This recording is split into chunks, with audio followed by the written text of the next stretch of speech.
You're watching Business Access TV. Business Access. Business Access. Business Access. Business Access. You are watching Business Access TV. Business Access TV. Serious about business. Serious about business.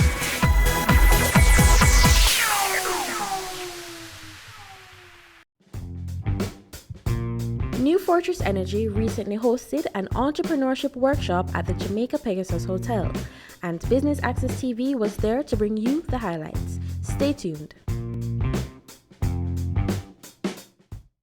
I've had the pleasure of chatting with Danny over the last few weeks and having lovely conversation last evening.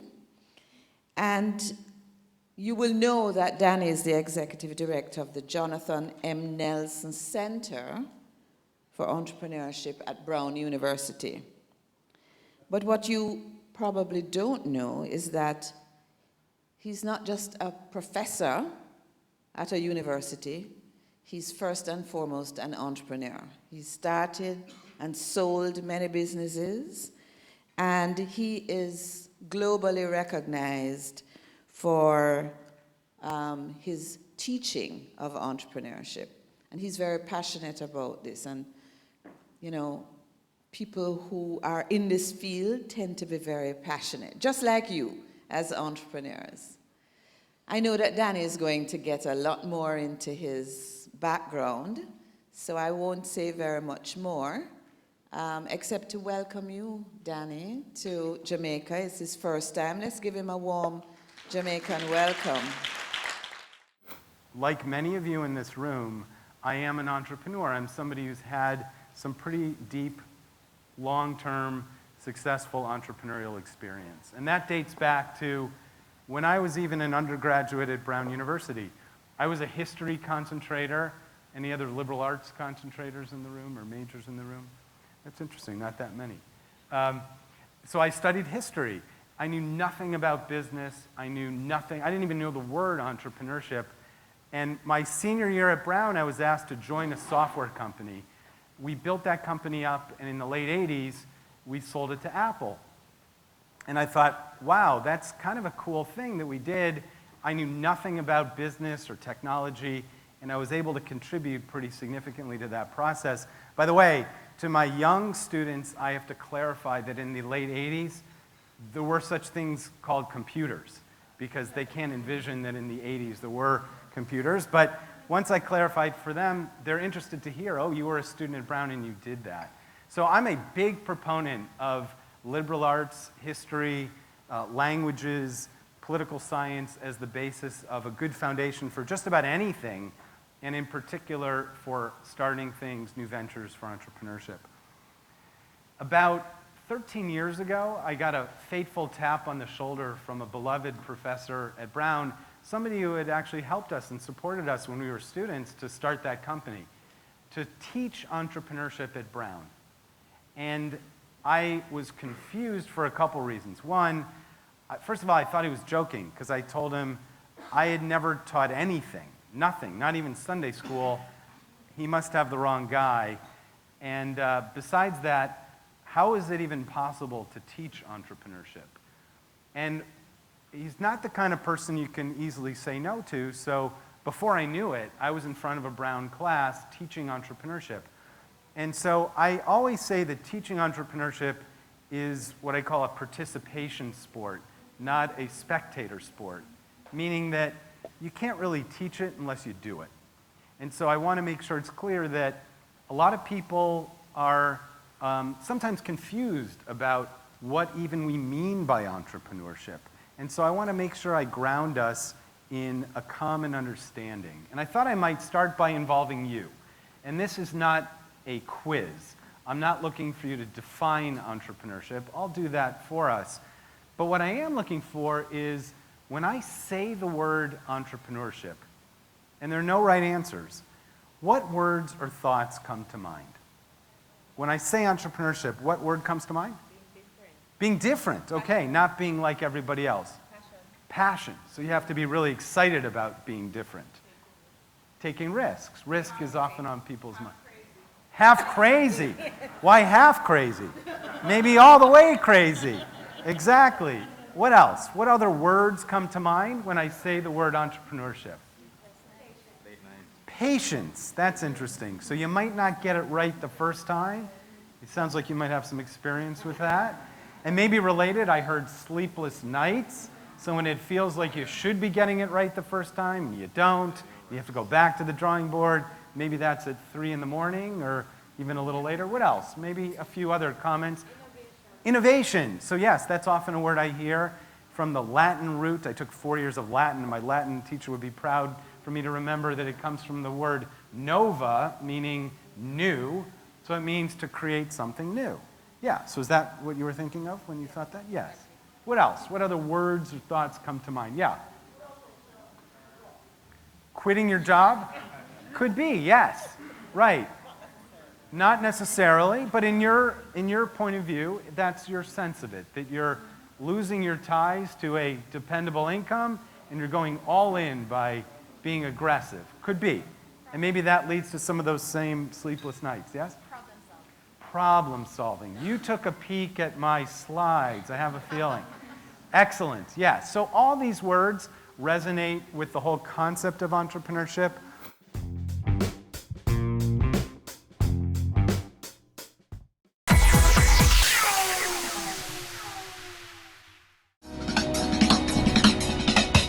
Cameo brings the creative industries to life.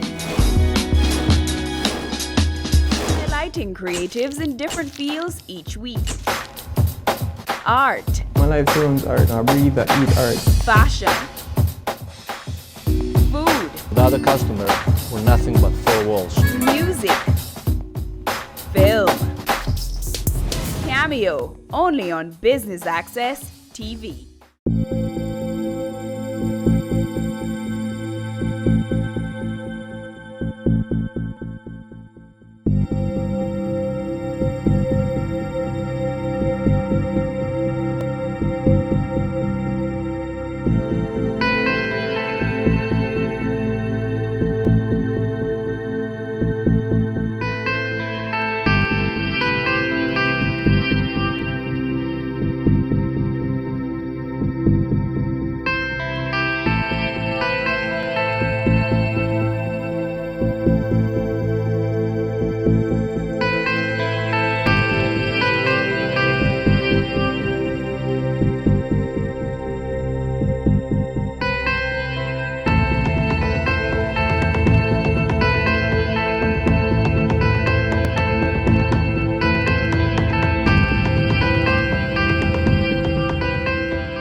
Cameo brings the creative industries to life. Delighting creatives in different fields each week. Art. My life surrounds art. I breathe, I eat art. Fashion. Food. Without a customer, we're nothing but four walls. Music. Film. Cameo, only on Business Access TV.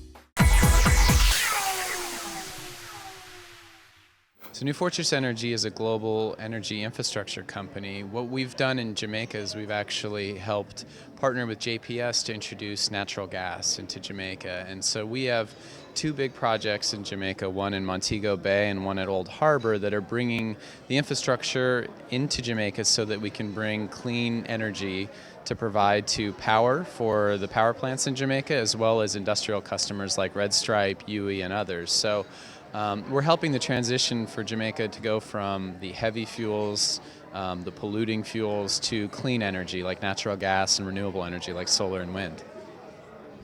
How important is it for you to host an event of this nature for the entrepreneurs of Jamaica and outside of Jamaica as well? Yeah, we are super excited to participate and help facilitate this event because entrepreneurship is so important to the economic growth and sustainable growth of an economy.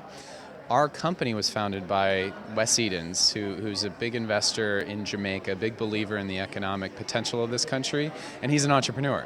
So he understands the principles and the practices that you need to put in place for small businesses to grow and flourish and become medium businesses and become large businesses and employ a lot of people. And so what we want to do here is not only invest heavily in energy infrastructure, which we're already doing, but invest in the overall economy. And so we're focused on education and we're focused on entrepreneurship.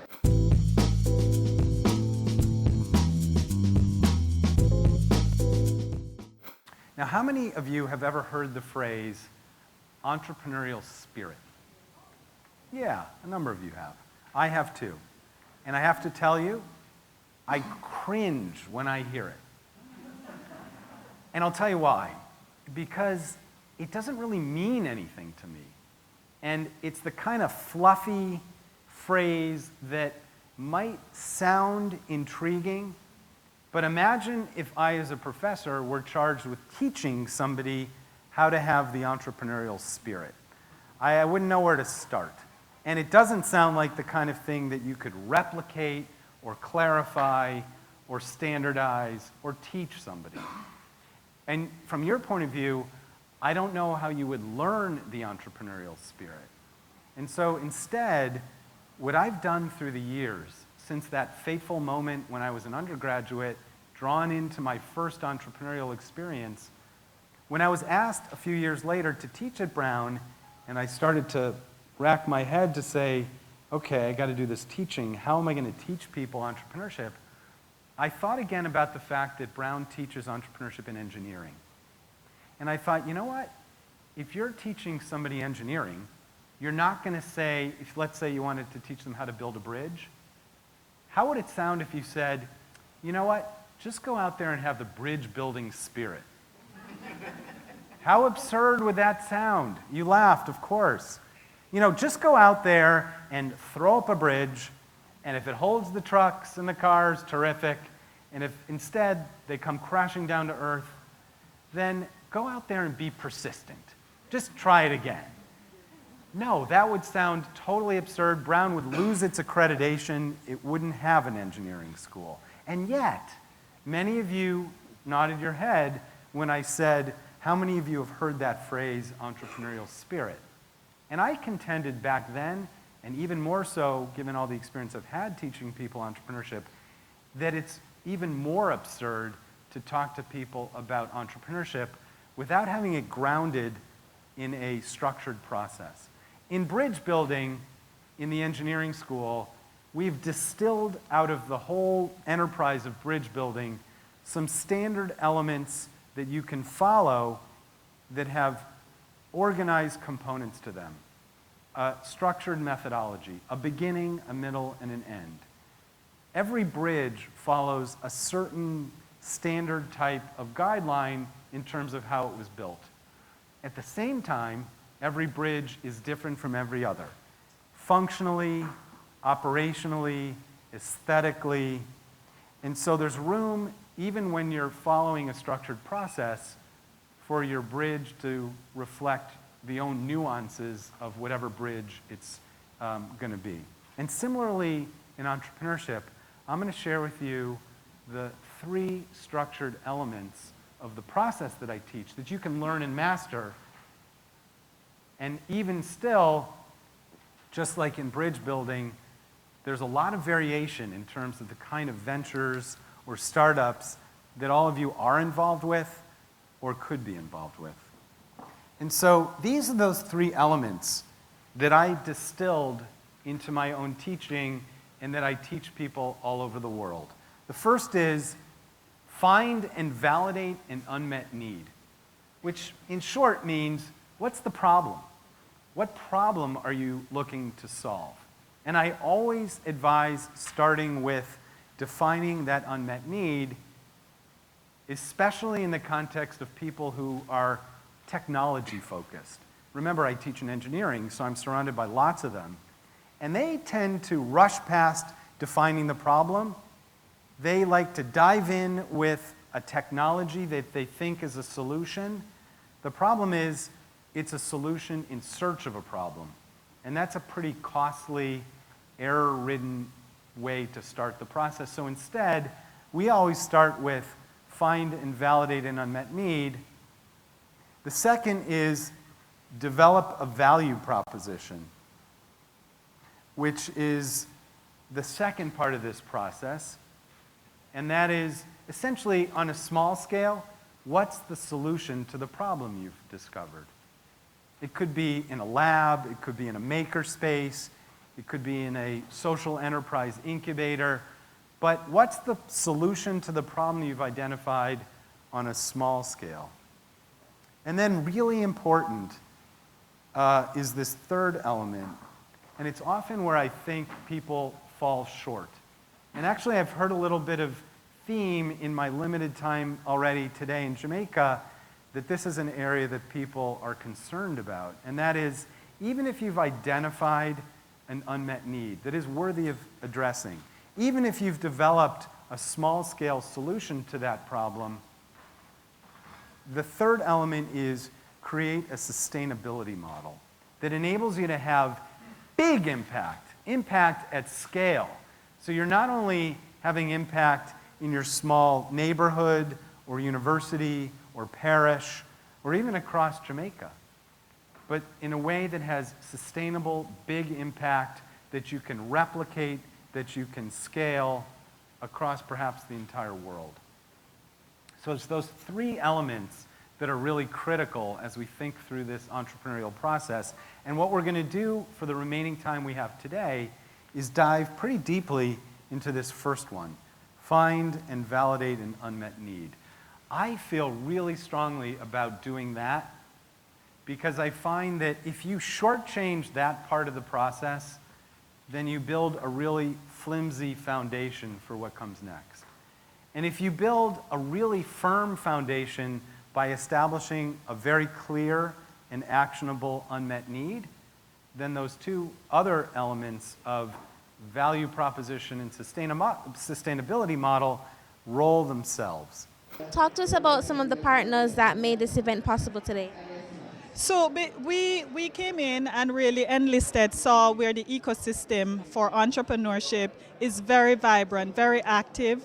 Jamaicans, on a whole, are really entrepreneurs themselves, and recognize some incredible organizations that were doing amazing work, like First Angels, Development Bank of Jamaica, Jamaica Business Development Corporation, Branson Center, and it's a huge ecosystem that we have tapped into. And of course, on the educational level, you have UA as well as UTech and Northern Caribbean University. So we are plugged into that mechanism. I mean, what we want to do is to add to the conversation and try to impact it via investment where, access to capital for startups are a little bit of a challenge for them. So this is one area that we're really focused on to see how we can assist micro, small, and medium-sized business to gain access to capital.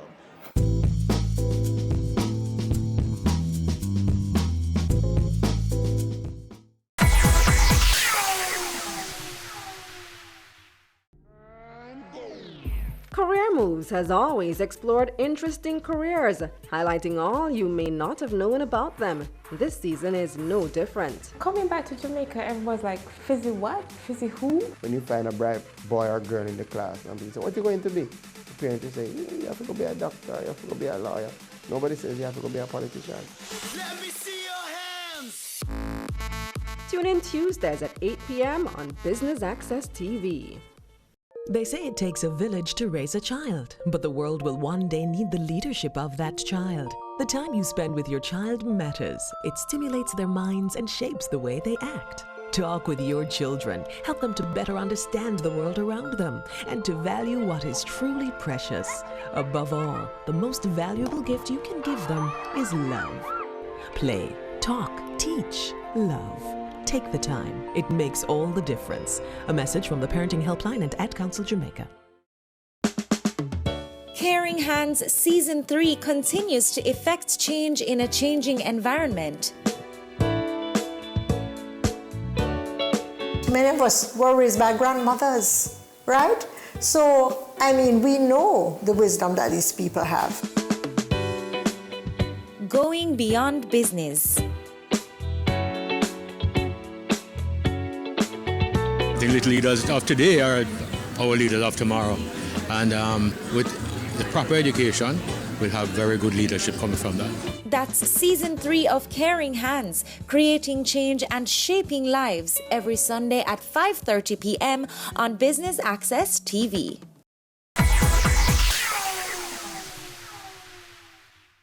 First Angels Jamaica is one of the partners for today's entrepreneurship workshop. How did First Angels get involved?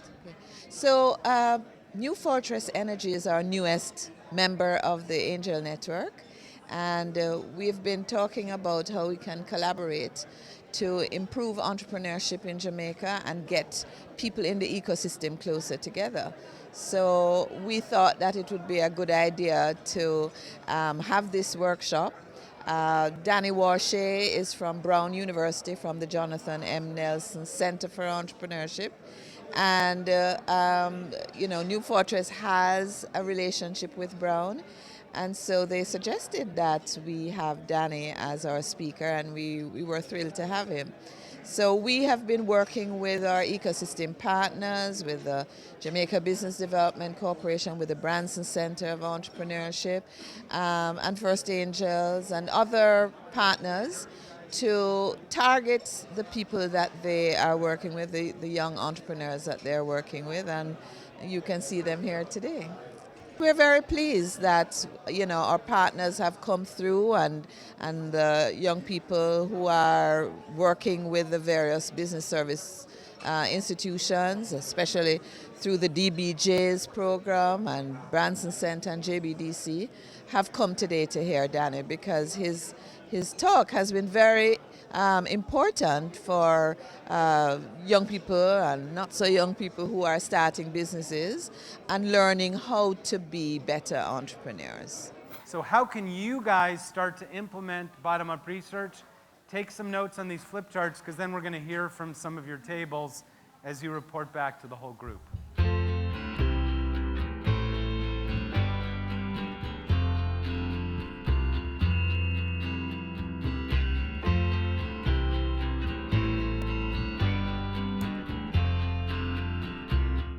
So we have little points here, because we're trying to strategize, and we're saying, all right, observation of the deaf community. How do we communicate to them?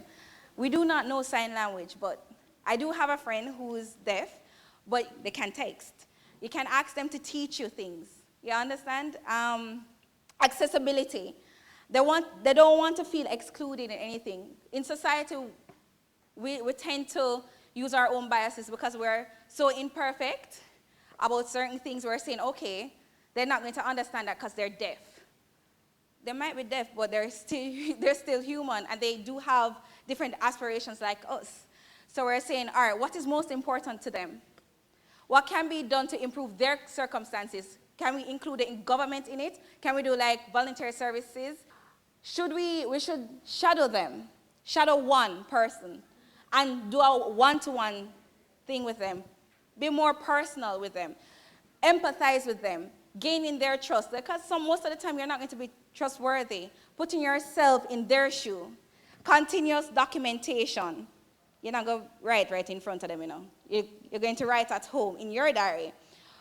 Aspiration. What drives them? What get them up in the morning?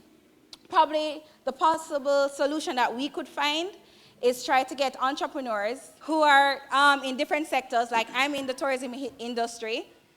She's in gastronomy. He's in the food packaging industry. She does jewelry making, and she caters to the deaf community. Our unmet need was weight loss management. I don't know if you've been looking in the newspapers, but lifestyle illnesses is a major topic in Jamaica. And we have Jamaica Moves. We have a lot of movements about losing weight. But what we don't have a lot of products for is maintenance, which is far more difficult than losing weight. And so we looked at, we did the bottom-up research, but we've been asked to look at the adaptations. So some of the, I should turn it around a little bit, cultural differences. Jamaicans like products from overseas.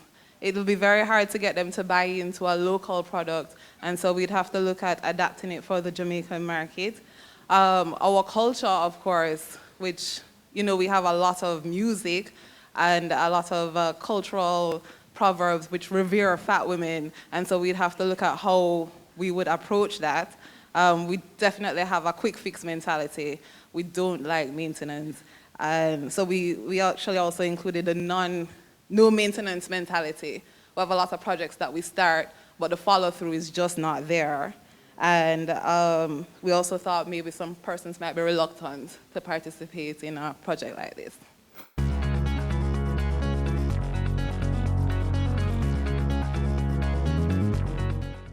The DBJ, as you know, has a major focus on entrepreneurship.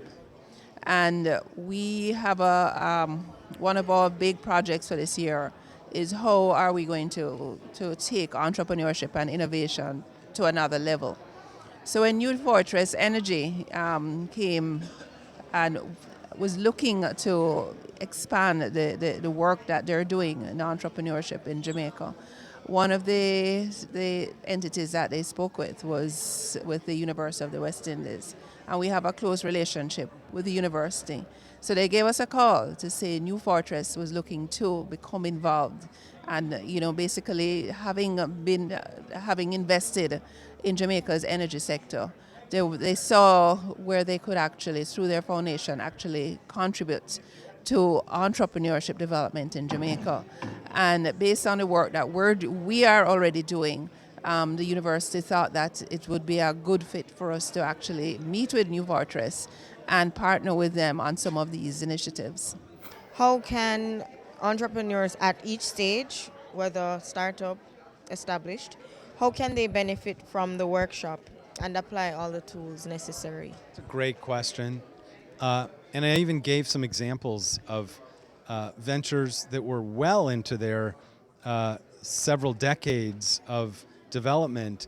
And what I teach is something that I know from my own experience can be used in all sorts of different kinds of aged contexts. So, for example, in many cases, I'm asked to teach this entrepreneurial process in very big, well-established companies. And it's because they recognize that some of their threat, some of their biggest challenge, some of their most significant competition is coming from the early stage companies who are using this process, and they need to learn it for their own safeguard and defensibility. So I've never seen a context in which we couldn't apply the entrepreneurial process that I teach for the benefit of whoever's asking me to teach there. That could be very early stage, it can be very late stage. It doesn't even have to be in a business context. I teach this entrepreneurial process all across the Brown ecosystem in virtually every discipline you could find. In some cases, that third element I described, the sustainability model, is a business model. In other cases, it isn't. When I'm working with neuroscience researchers, the outcome there is better neuroscience research. When I'm dealing with doctors at the Brown Medical School or Brown medical students, the outcome isn't necessarily a commercialized product. It could be better medical outcomes. When I'm dealing with the philosophy department at Brown, the outcome is how do we think through the ethics of entrepreneurship? So we think at Brown very expansively about the wide application of this process, not narrowly as just a method for creating a business. That's it for our coverage of the New Fortress Energy Entrepreneurship Workshop with special guest Danny Warshay. You're watching Business Access TV, serious about business.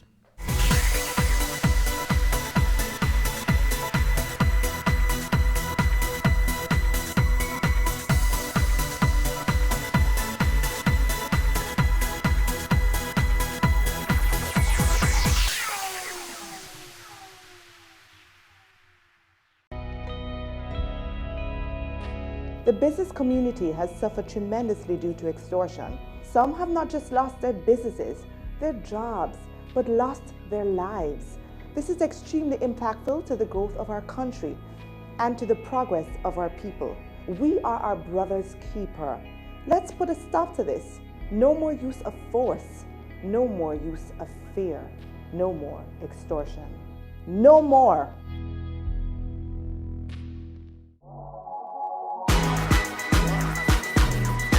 The Good Life, your trusted source for useful health and wellness information, lifestyle tips for the mind, body, and soul.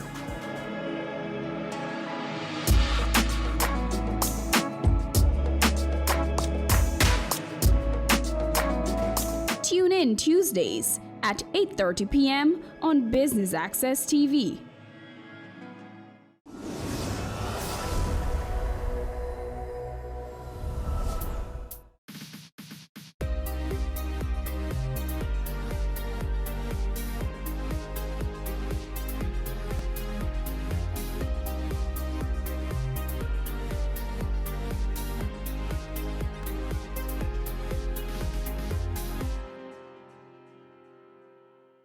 Going back to school after a long, exciting summer with your family and friends can be a bit rough. But look on the bright side. You will be going out tomorrow in your new shoes, your new bag, your new hairstyle, almost new everything to kickstart the school year. And if nothing else, a new attitude and a new opportunity to be better and do better. Think about all the fun you will have learning and exploring with your new teacher and classmates. Stay focused and enjoy it all. Welcome to Jamaica Magazine. I am Theodore Henry. We have an interesting show lined up just for you, so stay tuned as your favorite magazine unfolds.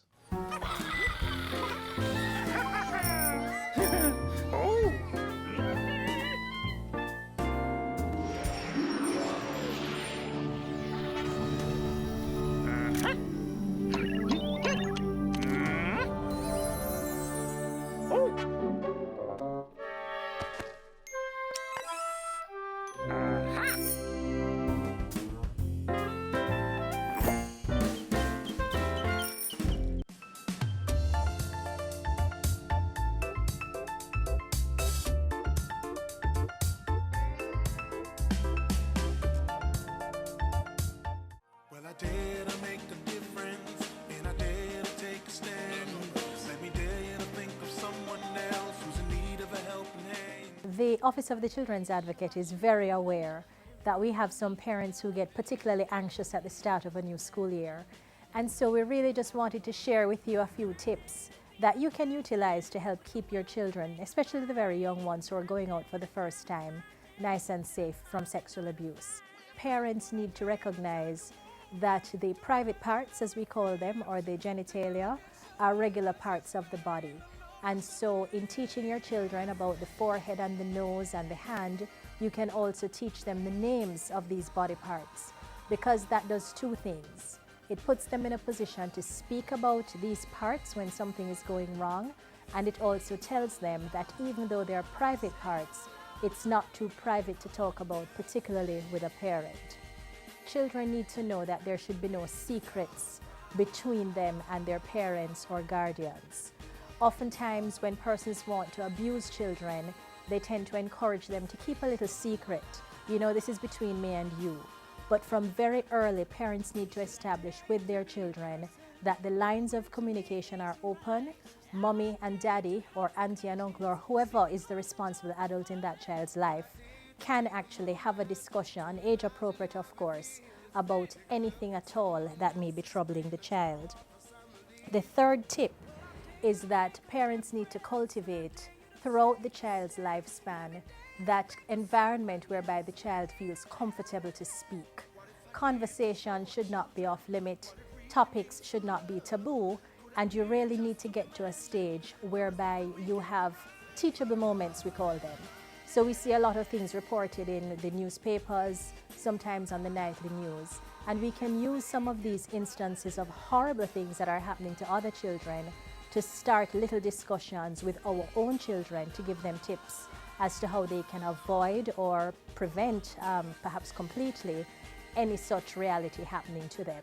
For these tips, and of course any other information that deals with children, that is anyone under 18 years, please feel free to contact the Office of the Children's Advocate. We're at 72 Harbour Street, downtown Kingston, and our numbers are 948-1134, or website www.oca.gov.jm. Well, I dare to make a difference, and I dare to take a stand. Let me dare to think of someone else who's in need of a helping hand. The Development Bank of Jamaica provides loans for micro, small, and medium-sized enterprises. So if you are interested in starting a business or seeking an advance to improve the one you already have, get all the facts next.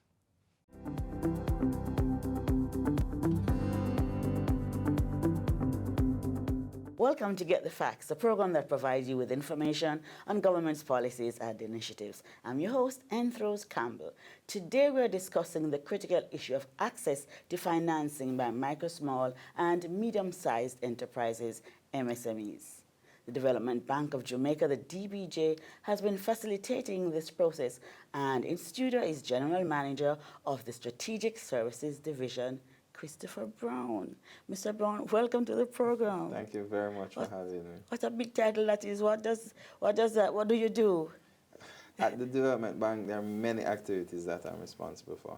The primary one is capacity development for the bank, but I'm also in charge of strategic planning and research and product development for the bank. Let's start with the MSMEs. What are the services you lend them? We know that people that need money and they are considered to be the engine of growth as it relates to growth and development, yes? Correct. So what services do you offer to them? Well, one of our primary services, as I mentioned, is capacity development. Yes. So we understand that MSMEs, in order to operate their businesses more efficiently and even get investors, whether they're going for a loan or a private investor, they themselves need to be ready. So we have a number of different programs that gives grants and technical assistance to help these MSMEs to understand how to operate their business better. It could be training programs to teach you how to do proper accounting. We have programs that allow you to actually get the accounting services done, get business plans done, get marketing plans done. I would say a number of the different requirements that the banks will say you need to have in order to access loans. So there are a number of different programs we have. We give grants of up to $4 million dependent on the different program that will allow businesses to test their ideas, especially if what they're doing is very innovative. Grants mean that they don't have to pay it back, right? That is so correct. $4 million. Right. So yes. Some of the programs, we have a program currently called the Ignite program, which is focused on innovative businesses. So somebody bringing a new product or a new process to the market. They were able to get $4 million to be able to develop that prototype and help to bring it to the market, so to make it commercially viable. Yes. There are other programs we have, which is our Voucher for Technical Assistance program, which allows any business to get up to $200,000 in grants to be able to get the necessary documents that I mentioned. Get a business plan done, get your accounting done, get your financial statements done, as well as I think there are at least 20 other services that you can get access to with that particular program. With that money that you don't have to pay back. So how does that work, though? How do you help in this regard? Do you actually have a technocrat who sits with the persons and help them to do the business plan or that's how it works? Well, currently there's a portal, dbjvoucher.com, that you can visit, and it will list all the services that we offer. It will also list the accredited business development organizations which you can go to. So you'll get a voucher, you carry it to one of these technocrats, technical service providers, and they would be able to give the necessary assistance that you require based on the voucher that you particularly have. So how do people know about these facilities? What are you doing to ensure that people know about these facilities? Well, there are a number of different marketing campaigns that we run.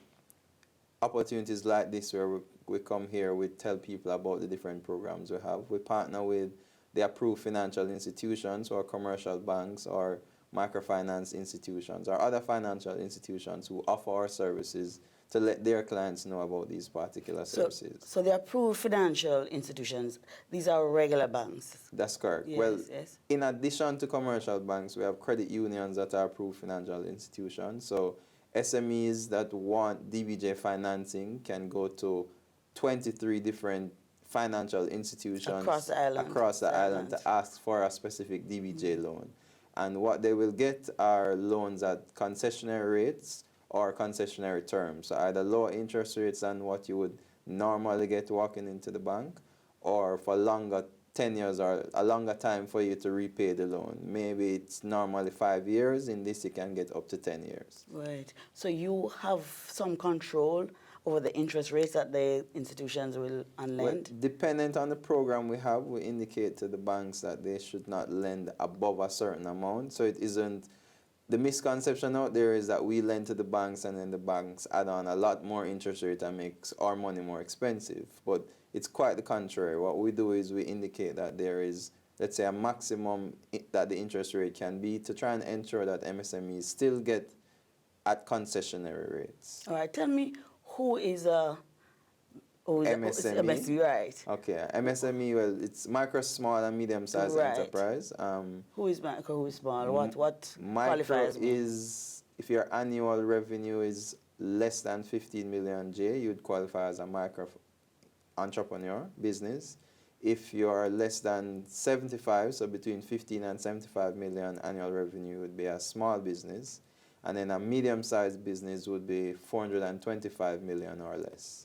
Okay, all right. So I need a loan from DBJ, not from DBJ, but through your facility. Right. The first thing I do, I approach the bank or institution, and I say I would like to, what's the step? Tell us about So steps. when you go to the bank, any of these financial or approved financial institutions, you indicate that you want a DBJ loan. They will tell you there are different requirements that you need to bring. Maybe it's a business plan, a marketing plan, to show that you have some kind of management capacity. Yes. What you can do at that point in time is log on to our voucher portal, apply for a voucher, and carry it to one of these service providers. Okay. After you get what the banks have asked you to provide, you can go into the bank and then request a particular loan amount. Let's say it is $10 million you want to borrow. They would typically ask you to have collateral to be able to secure the loan. This is where DBJ's credit enhancement facility comes in, where we will guarantee up to $30 million or 80% of the loan. Let's continue with this discussion on the enhancement fund when we return from the break. Okay.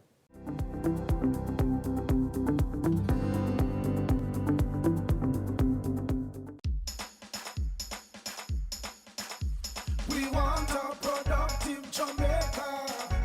We are not productive Jamaicans. Productivity to move forward on this land. Productivity, that's the way to go, we should understand. Productivity is the way to go for all us Jamaicans. Small business, big business, old and young, we are tell every woman and man. We want growth and prosperity for a better nation with a building plan. So we can build our product and sell our product and put more money in our hand. Our economy can rise to a level and build a better nation. Productivity to move forward on this land. Productivity, that's the way to go, we should understand. Productivity to move forward on this land. Productivity, that's the way to go, we should understand. Productivity. Productivity, Pathway to Prosperity. A message brought to you by the Jamaica Productivity Center, a department of the Ministry of Labor and Social Security.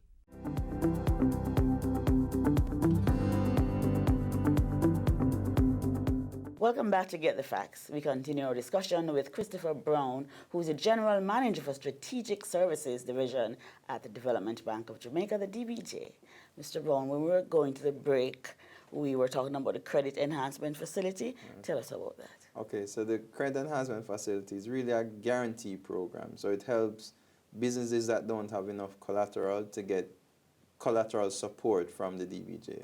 So currently, our program allows for us to provide a guarantee of up to 80% of the loan amount at to a maximum of $30 million. So if a small business is borrowing $30 million, DBJ would provide a guarantee for 80% of that. So 20% or just about is what the MSME would have to find to be able to get access to the facility. And we think this is a critical driver for the ecosystem, the marketplace at the moment, because we understand that small businesses may not have enough collateral to be able to access the necessary financing to improve their operations. So we've introduced this particular program. And what we really want is we want the banks to recognize DBJ as that key facilitator. So any bank that is interested in lending MSME loans needs to take advantage of the Credit Enhancement Facility. Right. So you just guarantee 80% of the loan without anything, just like that? We believe strongly in the development of MSMEs, and we want to really partner with our banks to be able to make that a reality. And the banks themselves may see it as kind of risky for lending to MSMEs, so we are stepping in to really help them to lend more to micro, small, and medium-sized enterprises. All right. Other services to the MSMEs, tell me about. Okay, so I would mention 2 other services that we have. We're working on a new program currently called Reverse Factoring, which allows small businesses who normally get paid in 60, 90 days, different credit terms, and it takes a long time for them to actually get paid, for them to be able to be paid early. Yes. So when the program starts, you would see MSMEs being able to get paid within 5 or 10 days versus waiting 60 or 90 days to be able to get funding. So it's a very innovative product that we're looking at launching, which should be launched by the end of this year or early next year, and it would help businesses to get the working capital, the money that they need on a quicker basis to be able to turn it more efficiently. Right, so this will provide a release of the funds faster. Correct. Good. And then another program that we have is our venture capital program, which allows businesses to get equity investment. So there are 2 different types of money that you would get. One is a loan that you'd have to pay back on a monthly basis, and then the other is equity, which is really some kind of ownership in the business where there is dividends that is paid more as return. And that is patient capital. So it's not intended to be repaid immediately, but you can take a longer time to be able to pay out anything out of your business. So it really helps your business. It's money that doesn't require a return immediately, but over a longer period of time. Doesn't require them going to the bank to pay back money. So it's like a 60 day. It's probably more like a 5-year kind of time span. Yes. So an equity investor, the funds that we have, they would look to invest in businesses. And yes, they expect to get a return, but they expect to get a return over a longer period of time instead of on an ongoing basis. And that is also through the banks?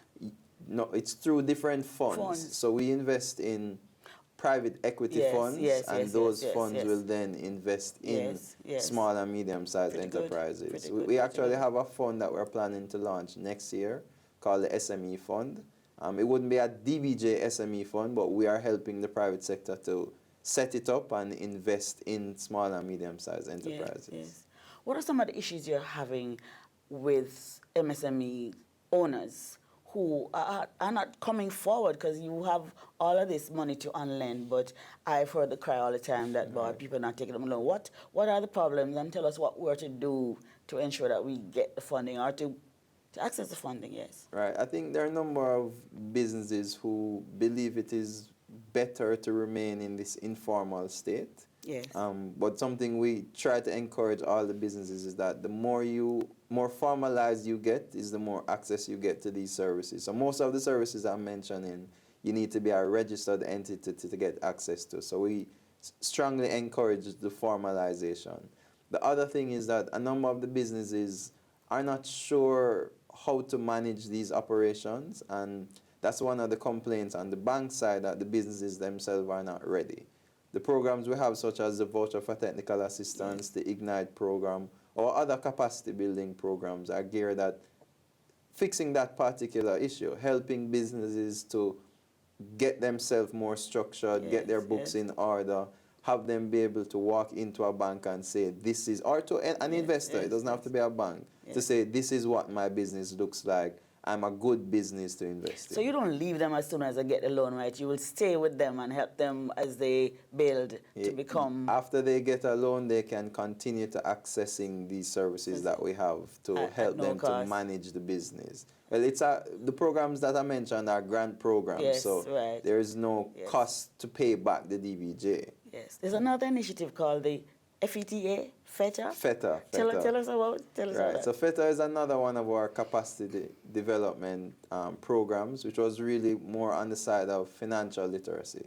So we're teaching micro-entrepreneurs about the importance of managing your books, keeping particular records. It doesn't have to be this fancy accounting firm that you go in, but you can be using an exercise book and writing what you sell for a particular day, as well as passing your money through a bank. There are people who have these cash-based businesses and there's no evidence that they are earning the amount that they say they earn.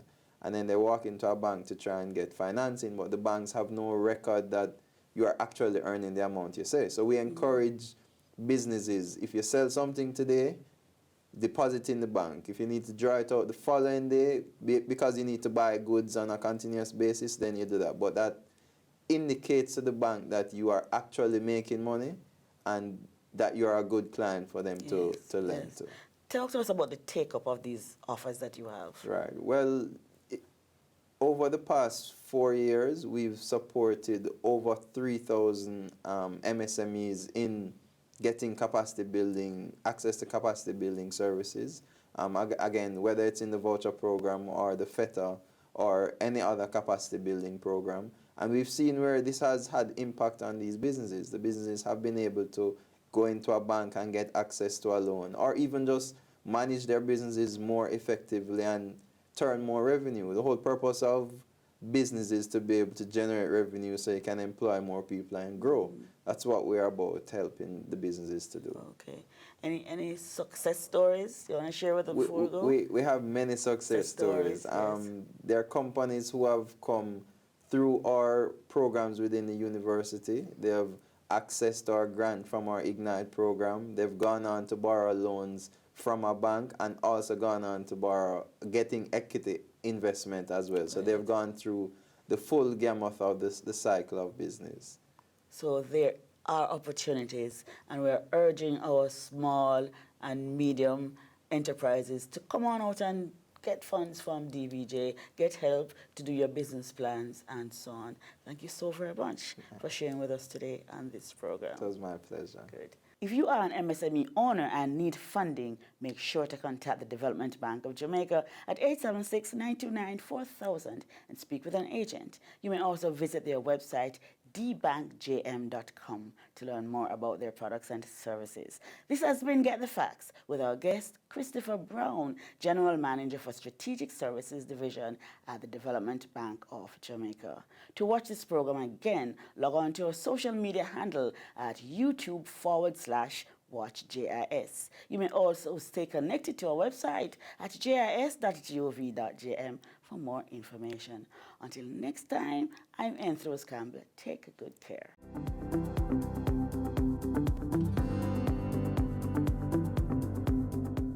Jamaica Social Investment Fund, JSIF, celebrating over 20 years of investment in community development. JSIF has forged relationships with international funding partners as well as private and public sector entities. Let us continue to invest to reduce vulnerabilities. Let us build our social capital and resilient infrastructures to ensure full participation in Vision 2030. JSIF, investing for community development. By now, you should have cleaned your shoes and maybe in the process of packing your school bag. But just so you don't leave anything behind, let's go over a few things that should be in your bag this school year.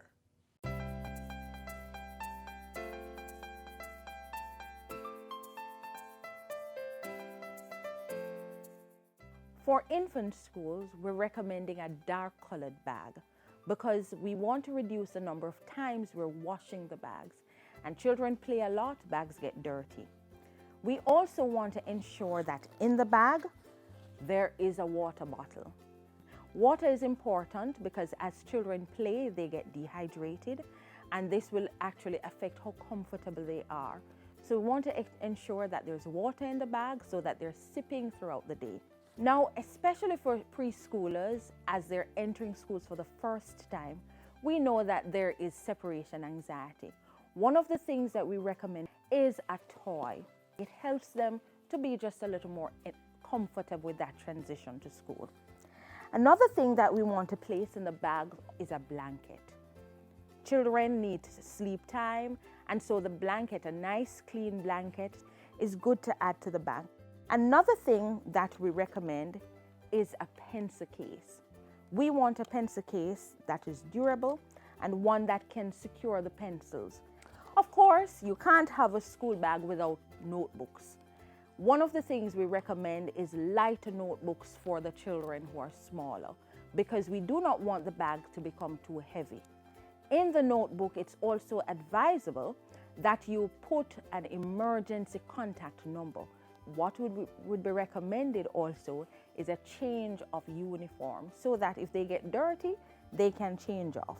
A clean rag is also recommended to dry their hands and also perhaps to wipe their faces. As times get hot, they become sweaty, we need a fresh rag.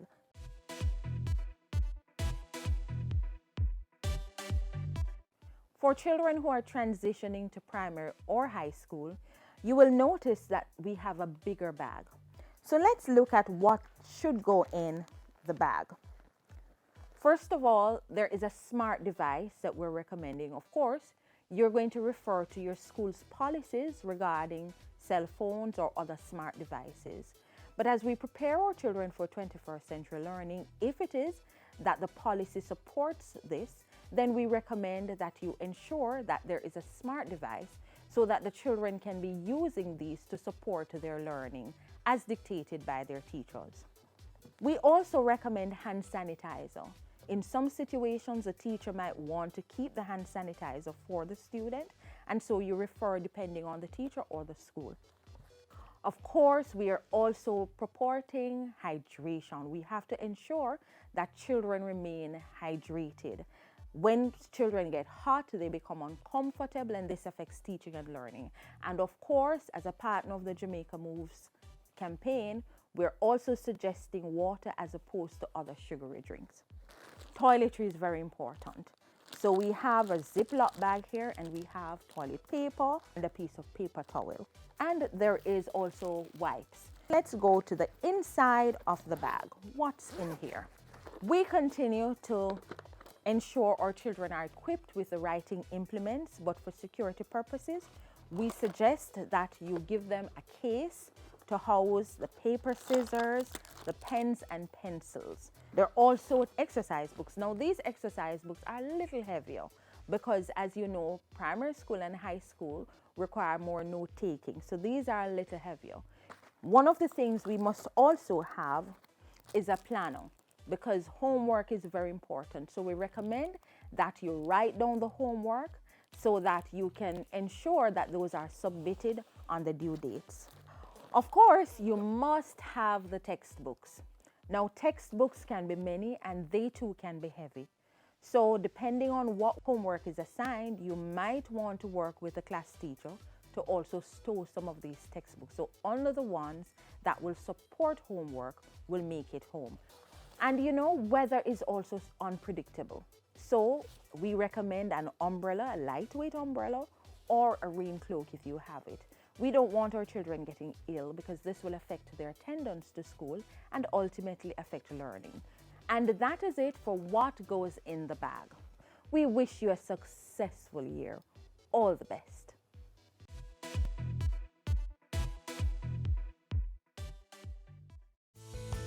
It just makes sense that while we make hay as the sun shines, we should also save for the rainy days, because even as we all strive to rule our own destiny, life holds some inevitable and unexpected outcomes for which we should be as prepared as possible.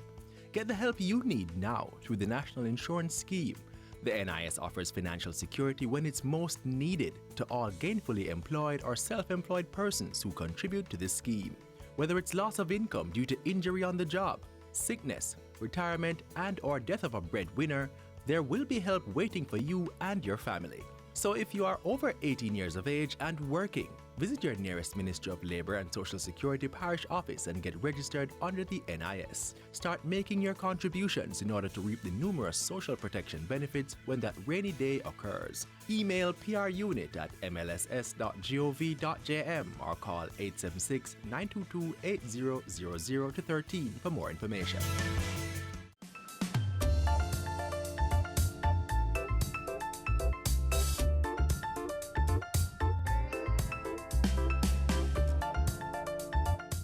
Thanks for watching another edition of Jamaica Magazine. Do join us again tomorrow when we'll do this all over again. Remember to follow us on our social media pages and even check out our website at jis.gov.jm. Also, feel free to send your feedback on today's show to Jamaica Magazine at jis.gov.jm. On behalf of the entire production crew, I'm Theodore Henry. Thanks for watching.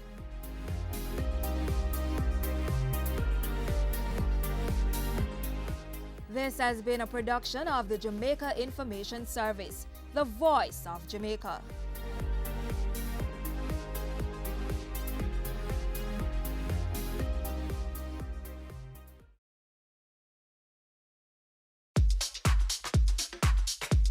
This week on Home Sweet Home, we take a look at a development that is said to be an example of mindsets coming together to appease the demand for affordable but upmarket housing solutions in our urban centers. Stay with us.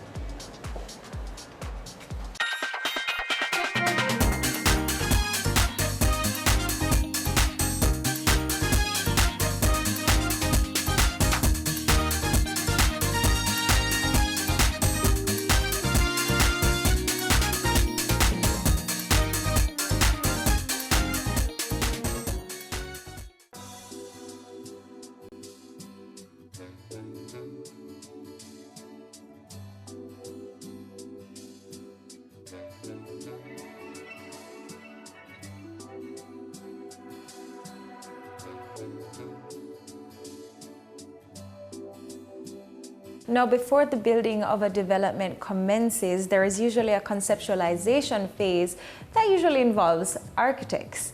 Now, I'm sitting here with Hugo Matthews, who's going to tell me about this phase as it relates to, of course, your development. So, firstly, before we get there, though, tell me about your company.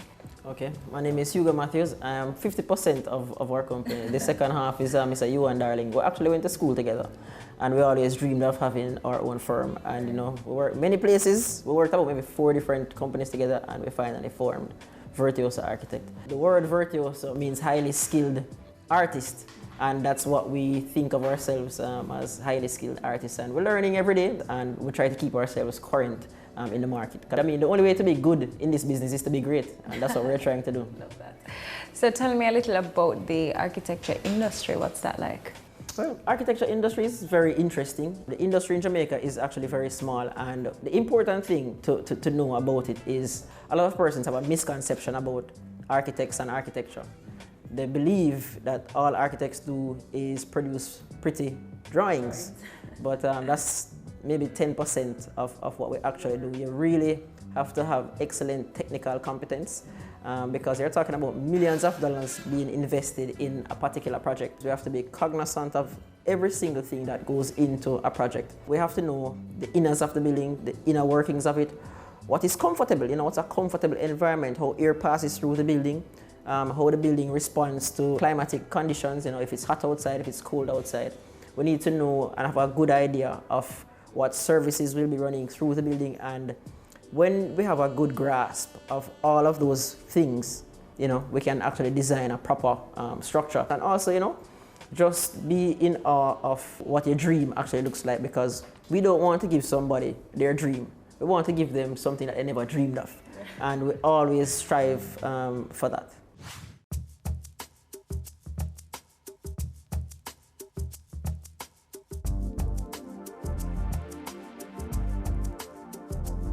So talk to us about this new chic way of living in Kingston that you're currently working on. First, let me start by, we're currently working on it, but it started many moons ago. Right. And it's a push not only by us at Virtuoso, but it's a push. It has been a push by many architects. What you have to think about is cities around the world. We're not just thinking about Jamaica in a little envelope or in a little box. We have to think about Jamaica as a global entity. And we have to look at what the future is doing, what are the new trends. And we don't want to look at it in any kind of isolation, because it's not everything that New York can do, we can do. Right. So we have to look at it and understand what is happening. The thing is, the constant thing is, urbanization is a real thing. Persons have been moving into urban areas, into Kingston, into cities, and they're living closer and closer together.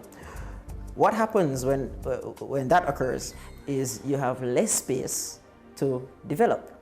So we have to find ways of developing our sites to meet the needs of the persons who are coming in, the young professional. And you know, even though this new chic way for argument's sake is new, it actually isn't. What we're doing is we're looking at the past, we're looking at things that were done on a smaller scale, and we're bringing it into the modern era, and we're doing it in a big way. So what we're looking at is we're looking at vertical living. we're looking at increasing the density, and this is a push not only by architects but also the agencies. NEPA, they're pushing higher densities in Kingston, and we certainly welcome that. We have the technology to treat with it. One of the greatest things that hindered the original push is we didn't have the technology to deal with a certain quantity of persons living on a small site. Now we have the technology, we know how to do it. And what we want to do is we want to keep persons in the urban areas. The concept is if you live close to where you work, you will save on energy. And this new chic way of living is one. We want to give you wonderful housing. We want to give you wonderful housing, not just at level, but maybe 10 stories in the air. We want to give you maximum views. We want to give you a view of the hills in your kitchen, and when you walk to your bedroom, you have a view of the sea. You know, we want you to go downstairs and you're all of a sudden in an area of shopping. We want you to be able to meet with your friends all in a small area and certainly be able to network. So this new way is actually an old way that we're developing and building on in a more modern and bold way.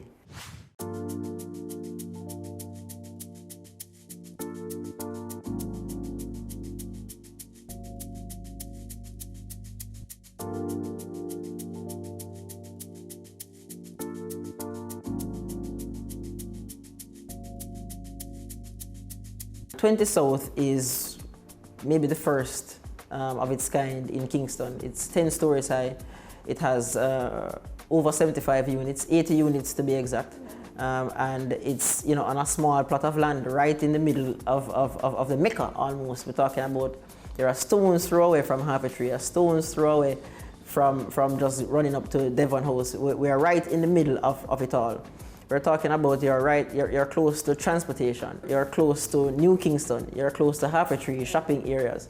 So the site itself, it certainly presents itself as part of this new chic way of living, where you don't have to drive all the way to the suburbs. You know, you're in the mix, and that's the type of lifestyle that we want to promote. We think it's the way forward. We think it's the way to go. We'll lose billions and billions of dollars in loss of energy, in just being stuck in traffic. Something like this, if we have more of them popping up, you know, tall cities as they call them in other countries.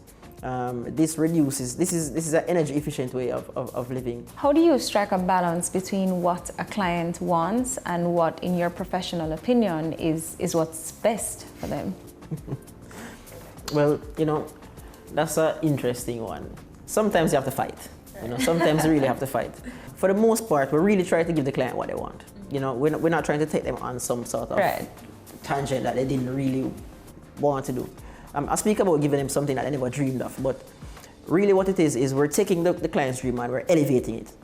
So we always want to give the client, you know, what they came to us for. You know, if they want 3 beds, we don't want to give them 10. If they want 3, we give them 3. The thing is, a client might ask for something that is, they want a castle in the sky. Unrealistic. Unrealistic. Only if it's so unrealistic that we will, you know, we will say no, we don't think that should happen. Or if there are certain constraints. Budget is often a constraint. And if we see a client going in a direction that we know the budget won't take them, we will certainly advise against it and will advise strongly against it. There are times when a client might want to do something in contravention to the standard practice. Let me give you a prime example. We always recommend using engineers. I mean, you can't design something, you can't be putting so much investment in a project. You know, $30 million in a project is not peanuts, I would like to think. And we prefer, as architects, to introduce the proper personnel on the project. And, you know, a client might want to not go that route. They might not want to hire a cost controller. We will always advise for them to do so. We might get some pushback, but again, at the end of the day, the client is who signs the agreement with the different persons, and you know, the only thing we can do is advise if we know it's the right way, if we know that's the way it's supposed to be done. We take our first break here on Home Sweet Home. More when we return.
It's BATV Live.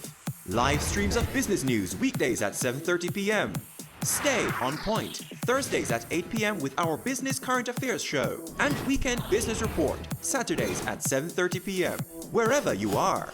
Log on to our Facebook page at Business Access TV or visit our website at batvja.com. Live and at your fingertips. Business Access TV. Serious about business.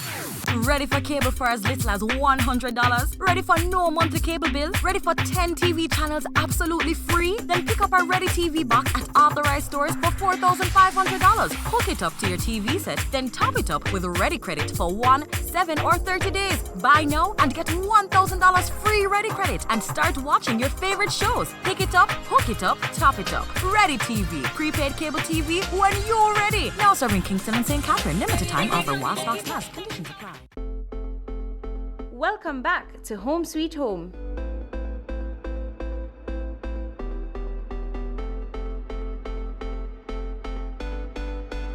So Sekou, this is now your baby, right? Yes, yes, indeed. So I wanted to tell me about the project and its amenities, the building. Tell me how it goes.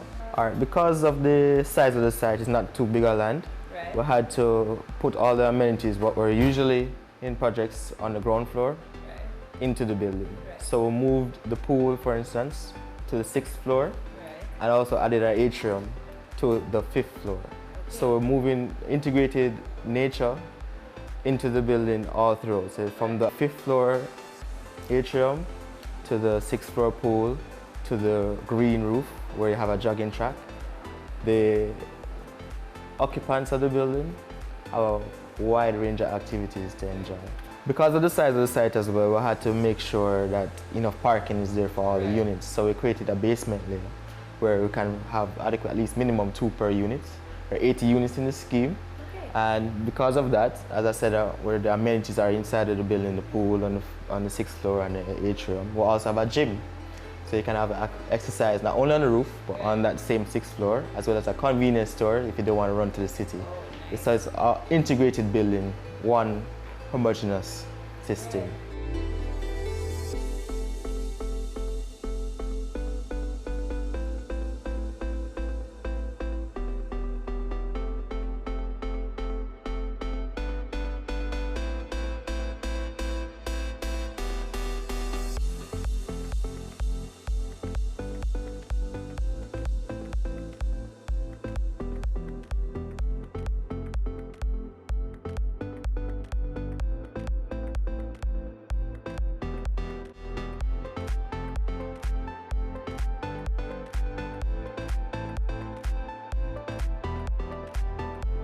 This building sounds like it's perfect for me because, well, aside from the fact that I'm integrating in nature, because I don't like lizards. I feel like every time I hear nature, I think insects and... You can go to the 4th floor. The atrium is not on the 4th floor. Okay, all right. So I need a floor perfect for you. That would, okay, that sounds good.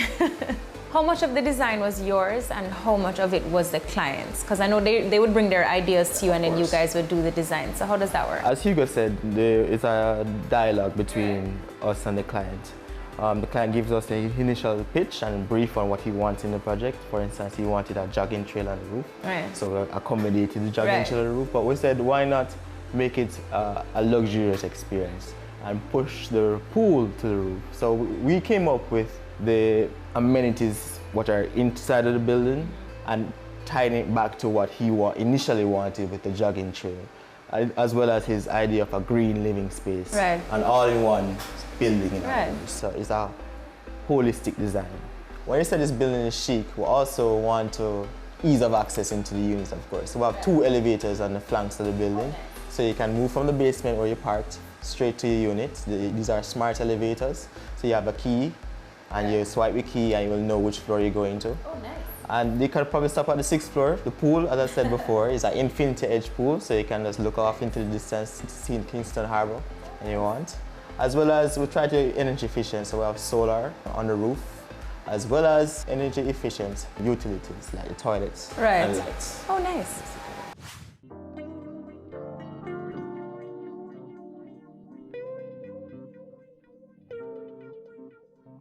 The project, as Hugo said, went through different design development stages. This is like the third version of the building that we have, based on what the client requested as well as what the agencies wanted.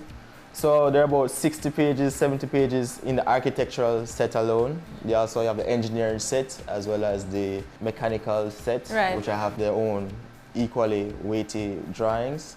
So we finish our drawings first, and basically from there they take their drawings and generate their... So about how long does it take for you to produce this? I know there were several versions before it. As I said, there are many stages, but the design development stage where we produce the drawings would generally take a month to fully flesh out the building, which goes from plans to the sections of the building, to the elevations and the details of the building, the bathrooms layout, the kitchen layout, the bedroom layout. It's a lot of drawings. There are about 60 drawings in this set alone, and you have to generate the windows and everything.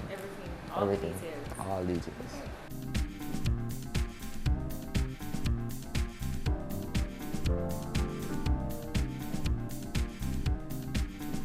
Sekou, thank you very much for sharing the technical aspects of the building with us. And now I will join Hugo at 20 South.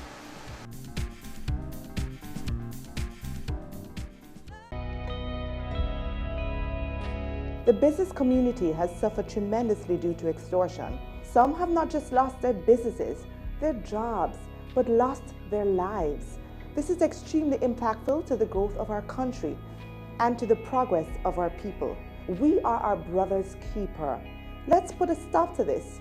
No more use of force. No more use of fear. No more extortion. No more.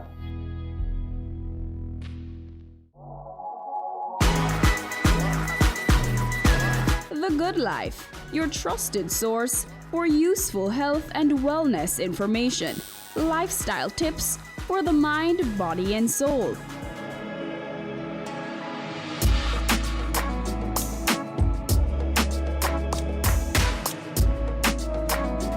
Tune in Tuesdays at 8:30 p.m. on Business Access TV. It's season 12, and Wealth Magazine Business Access is here to keep you business savvy. With an impressive mix of some of Jamaica's most inspiring business moguls, we continue to keep Jamaica informed, empowered, and ready to dominate. Tune in Sundays at 5 p.m. only on BATV. You're watching Business Access. Business Access. Business Access. Business Access TV. Serious about business.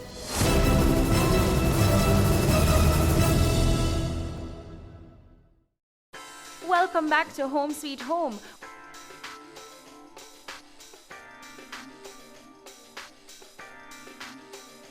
Now, if you're just joining us, we're looking at the blueprint for a new development, 20 South. Now, we've just arrived on site and we're going to be doing a short tour with Hugo Matthews, but the project is still in its baby stages, so we're going to try to put things in perspective.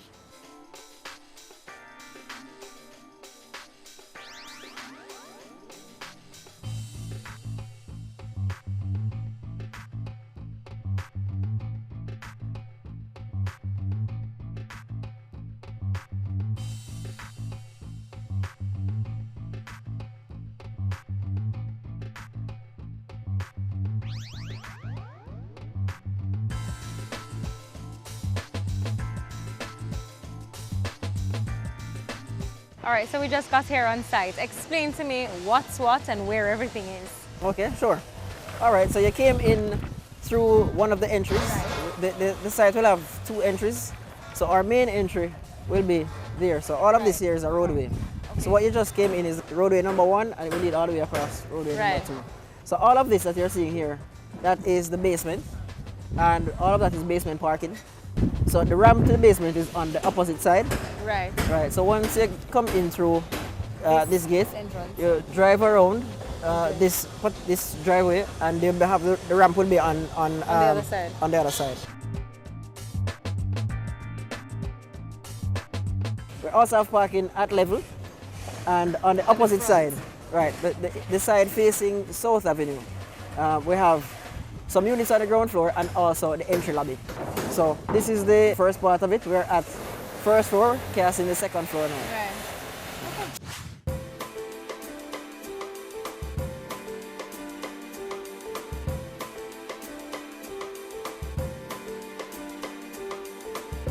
Now, what is your specific role as it relates to this project?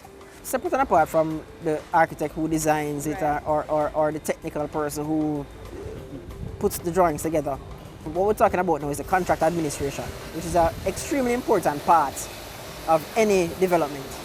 What that is you are monitoring the construction, you are monitoring the way things come together, and what it really entails is the coordination of all the disciplines. We have many different professionals on this project. We have structural engineers, mechanical engineers, we have the architects, we have subcontractors, we have persons who are providing the data, we have persons who are providing the security, and all of those things have to be coordinated.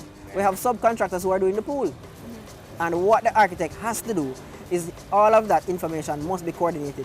So my prime role on this project as contract administrator is all information, contractors, even the clients, must come through, must filter through the architect so that we know exactly what is happening.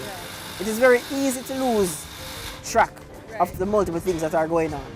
And the role of the architect here is to ensure that, one, that as little mistakes, if any at all, happens, and if anything happens on site that we need to catch and get a hold of quickly, we need to know. So that, one, the drawings can be adjusted.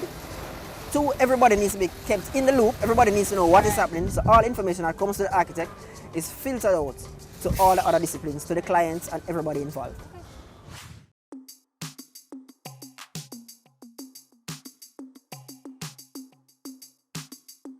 How important is the 3D design to this project? And I know the blueprint is what you really go by, but does the 3D image, which I'm assuming it will eventually get to looking like that, how important is it? You know, before, the advance of technology, architects would just be with line drawings or hand drawings and hand renders. Now with the increased technology and the machines, we can manage really wonderful 3D drawings, very complex images. That is part of our tool. Now it's as important as our line drawings because the way we communicate with our clients. Not everyone is able to understand a 2D drawing. Not everyone is able to understand a plan or an elevation, which is essentially the look of the building but a flat image of it. With the 3D model, we can put all the information inside of that building. It's what we call building information modeling. And what we do is all the concrete, all the steel, some of the disciplines, they can actually put all of their mechanical information inside the building. We model the entire building, so we actually know what it's going to be before it actually goes down on the ground. So that 3D image that you saw, as simple as you saw it, we could cut sections through the building. We can look at the building in many different ways, and we can really analyze the structure before it actually goes down. So the model is not only good for the client, who can now see the building in its entirety. They can see the materials, they can see how it looks, how it feels. We can put persons in the building and let them walk through it. So you can see all of that as a movie. So you can experience the whole thing before the first stone is turned. So that model is very important to us. Would you encourage other architects to do high-rise buildings in Kingston now? Sure. High-rise is the way to go. And there are a number of reasons for that. You can look at this site, it's not very big. Number one, it decreases the cost of the development as a whole because you're able to put more development on a smaller plot of land. So going vertical is certainly the way to go. And another important thing about high-rise and providing housing for persons who need it is you can now build on land which is not set for agriculture. We don't have to expand or green belt. Kingston doesn't have to keep expanding at any alarming rate. We're not trying to get into agricultural lands to do new developments. We can actually, using high-rise buildings, using the technology that we have, we can put more persons in less space. In less space.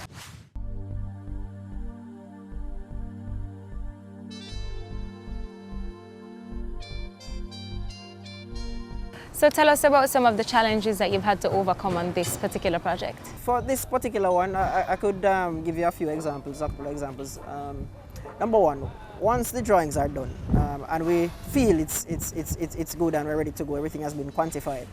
There are times when you have to re-look and revisit a design. Maybe you've done something and you want to change it. One prime example is we wanted a way to give you more head heights, give each room a grander feel. And we had to, play with the idea of how is it that we can get rid of the beams.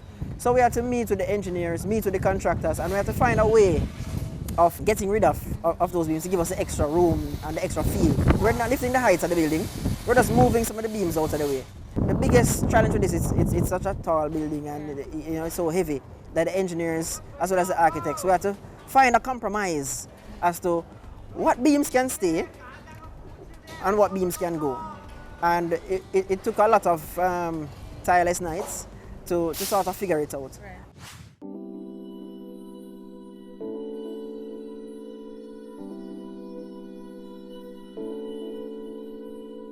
So you've been asking me so many questions. If I could ask you one, what are your thoughts on this 20 South development that you're doing here? I think it's perfect for me.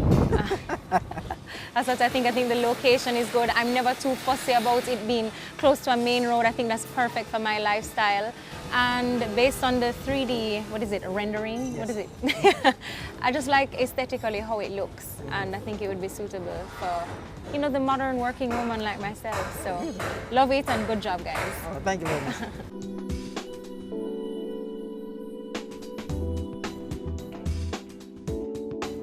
Well, Hugo, thank you so much for talking to us and bringing us on this construction site. I'm excited to see what 20 South will be. So guys, make sure you look out for 20 South on South Avenue early next year. That's 2018. And that's it for this episode of Home Sweet Home. I've been your host, Candy King.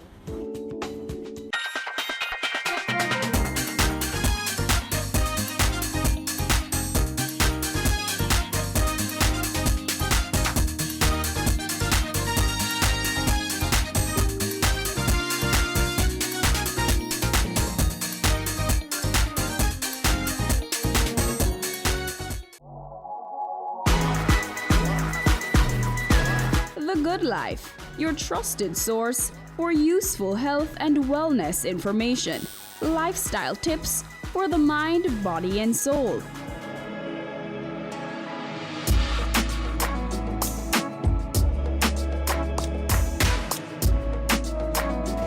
Tune in Tuesdays at 8:30 p.m. on Business Access TV. Cameo brings the creative industries to life. Highlighting creatives in different fields each week. Art. My life turns art. I breathe, I eat art. Fashion. Food. Without a customer, we're nothing but four walls. Music. Film. Cameo, only on Business Access TV. We are back with another exciting, innovative, and inspiring season. It takes a lot of stick-to-itiveness, being consistent and persistent in whatever you're doing. That's the bottom line. Business exists to add value to people's lives. And if we're not doing that, might as well we lock down the store and just call it a day. It's a season 3 of Creating Wealth, Mondays at 8 p.m. on Business Access TV.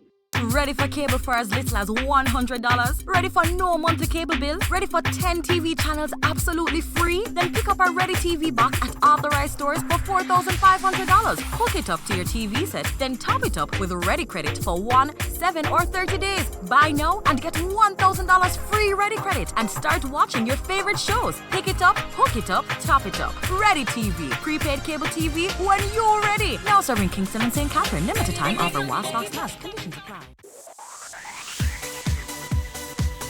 You're watching Business Access TV. Business Access TV. Business Access. Business Access TV. Serious. Serious. Serious about business.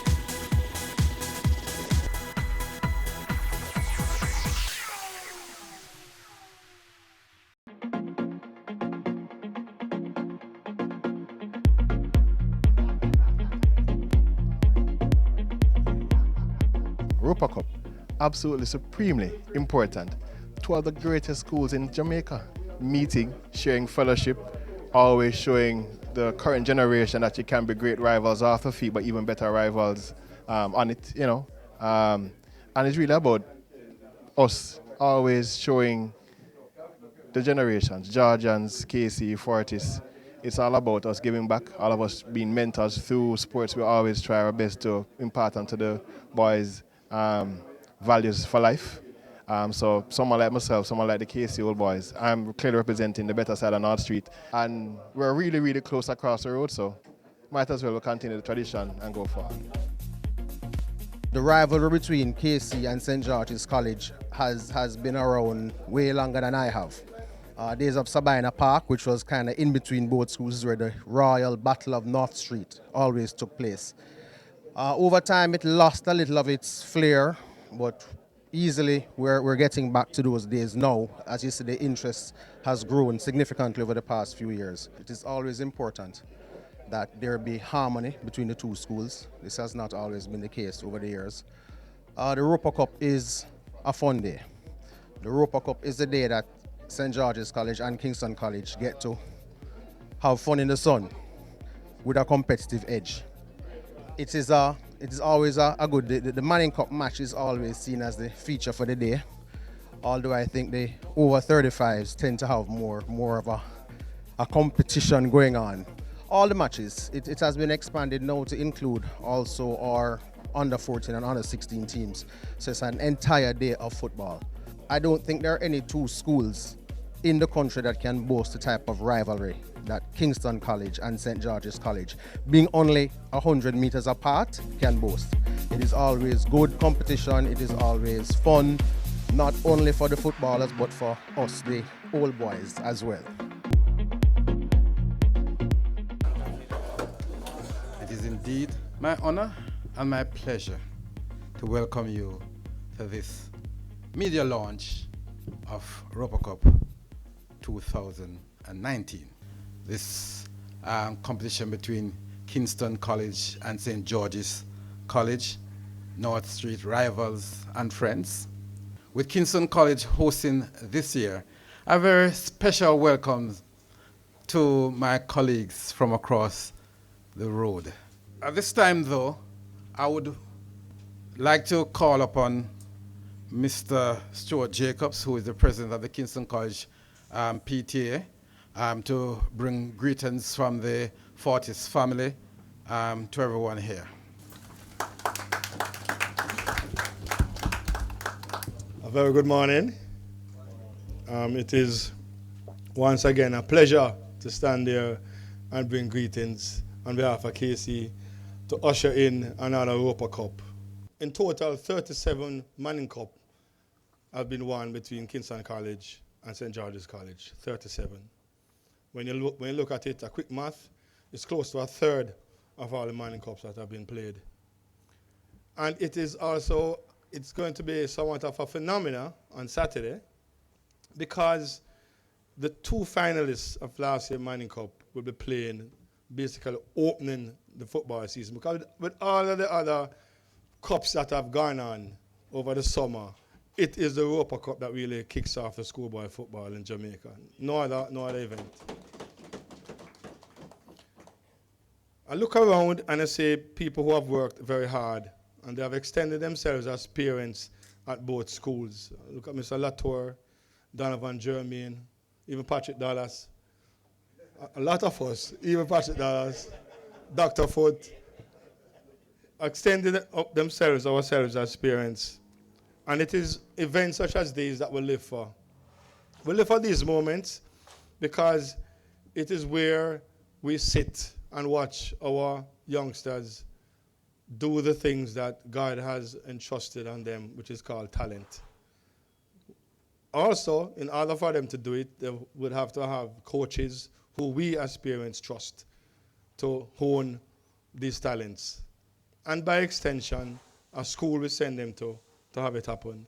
It just happened that Father Jack Roper, a Jesuit priest, coach at St. George's College, did extremely well and carried George's to a couple championship, and that school and KC came together and said, let's recognize him. And I asked it last year, and I'm going to challenge my Georgians to find, I did find someone who is still alive, who is related to Father Jack Roper, because postumously, I think he should be honored next year when Georges host it.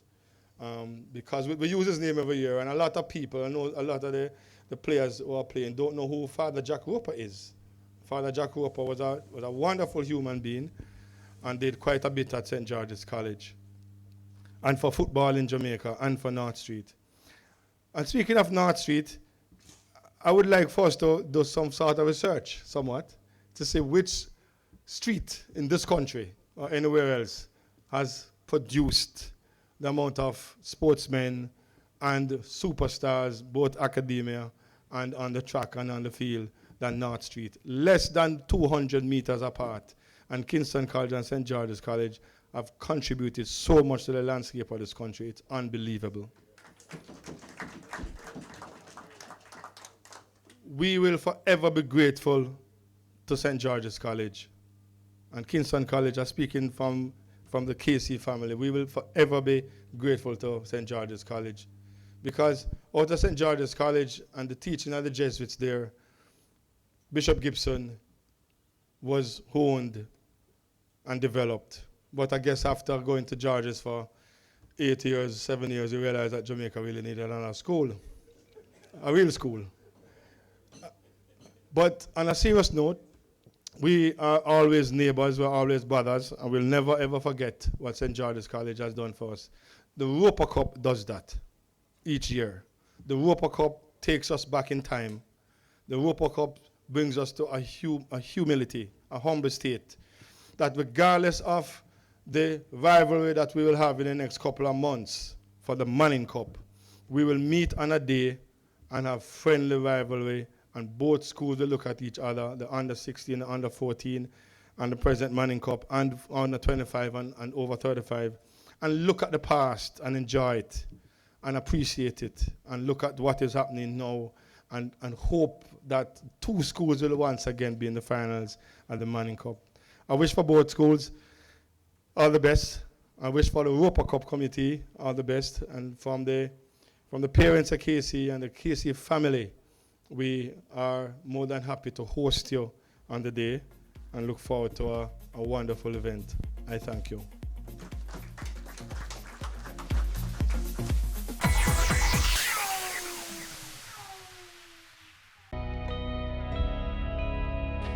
The business community has suffered tremendously due to extortion. Some have not just lost their businesses, their jobs, but lost their lives.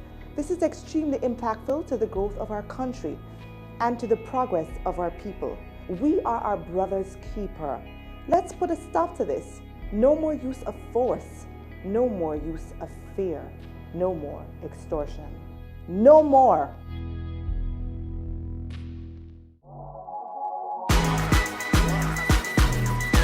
The Good Life, your trusted source for useful health and wellness information, lifestyle tips for the mind, body, and soul.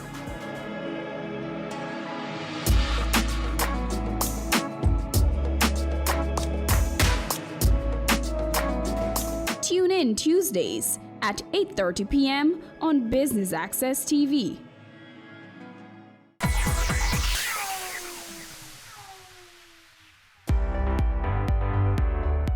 Principal sends her apologies. Unfortunately, she was unable to attend.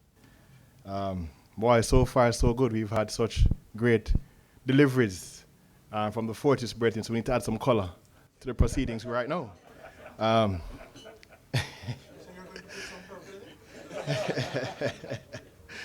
Right, so this year is an important year for St. George's. We celebrate 170 years of existence of our schools. I mean, Casey should know that very well, because Casey is half as young and half as good. So you should know that 170 years for us, you know. Now, also, on October the 18th, we celebrate our Monsignor Gladstone Wilson Awards. And for those of you who don't know, Monsignor Gladstone Wilson was, at the time of his being around on earth, one of the 7 most learned persons in the world, a Jamaican, a man of North Street, yeah? Definitely, we need to always celebrate that.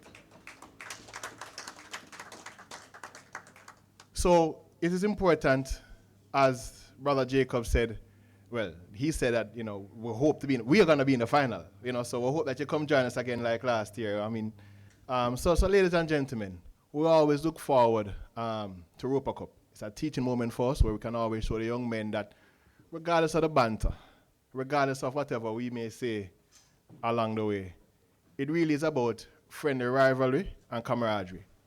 We know that persons traditionally don't attend St. George's College, don't attend KC, but they say, boy, KC is them side or George's is them side.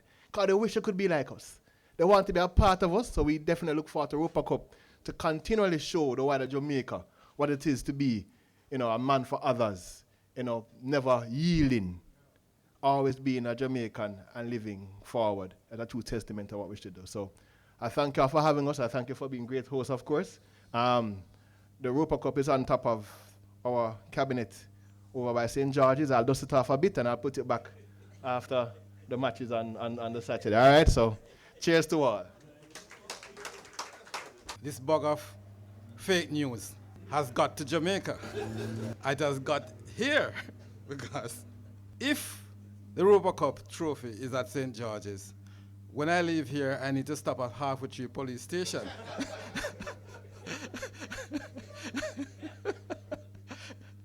But I think what might have happened, I remember there's a time, I think it was 2 years ago, we shared the trophy. And it was agreed that St. George's would keep it for 6 months and KC for 6 months. We said to George's, since we know that next year we're going to take it anywhere, so George's, please, you can keep it for the first 6 months. Bring it to us, right? And what has happened is that they did not bring it back, but I would have thought that Bishop Gibson, just Bishop Gibson's legacy, would have spared you from speaking like that this morning. Well, anyway, please polish it off. Yes, thank you. Right. And now to bring greetings and a message from the principal of Kingston College. Representing here this morning is Ainsworth Walker, our vice principal. Good morning, all. Coming from the other side of North Street, I think I'm in a very good position to bring the message of Kingston College that will balance the rivalry that will make us all equal. You get that? It is indeed our hope that we will retain the excellent performance bestowed upon us from Bishop Gibson's days into today's finals.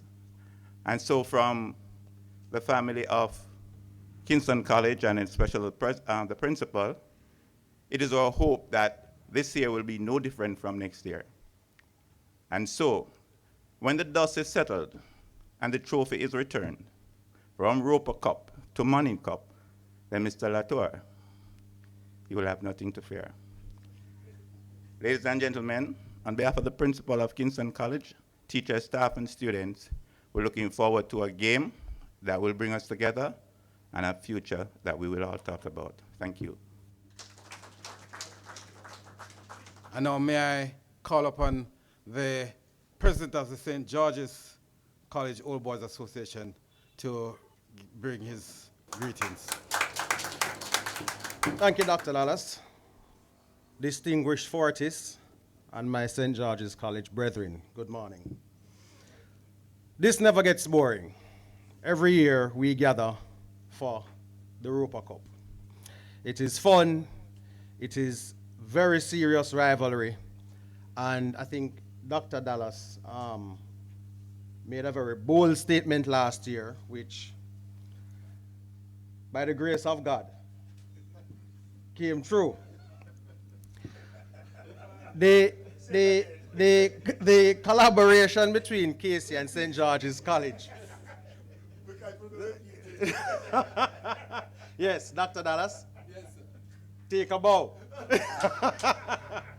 Very bold at the time. Almost arrogant, I thought.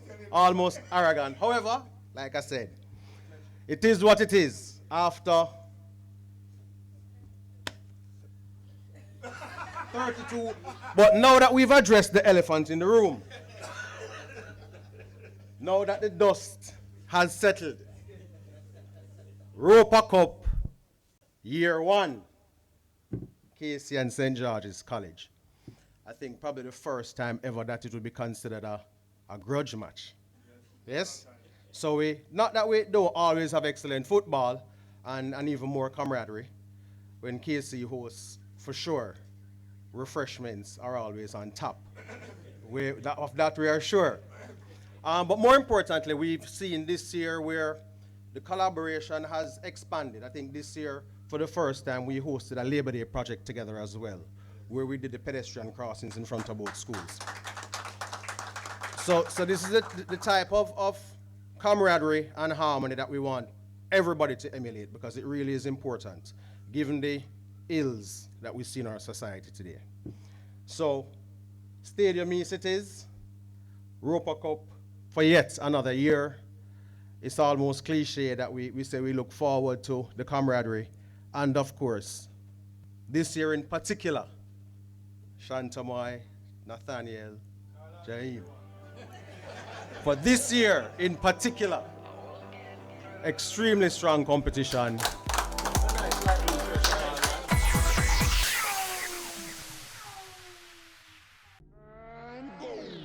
Career Moves has always explored interesting careers, highlighting all you may not have known about them. This season is no different. Coming back to Jamaica, everyone's like, Fizzy what? Fizzy who? When you find a bright boy or girl in the class and people say, what are you going to be? The parents will say, you have to go be a doctor, you have to go be a lawyer. Nobody says you have to go be a politician. Let me see your hands! Tune in Tuesdays at 8 p.m. on Business Access TV. We are serious about the business of real estate, so catch Home Sweet Home Sundays at 4:30 p.m. or if you missed it, check our website at batvja.com. They say it takes a village to raise a child, but the world will one day need the leadership of that child. The time you spend with your child matters. It stimulates their minds and shapes the way they act. Talk with your children. Help them to better understand the world around them and to value what is truly precious. Above all, the most valuable gift you can give them is love. Play, talk, teach, love. Take the time. It makes all the difference. A message from the Parenting Helpline and Ad Council Jamaica.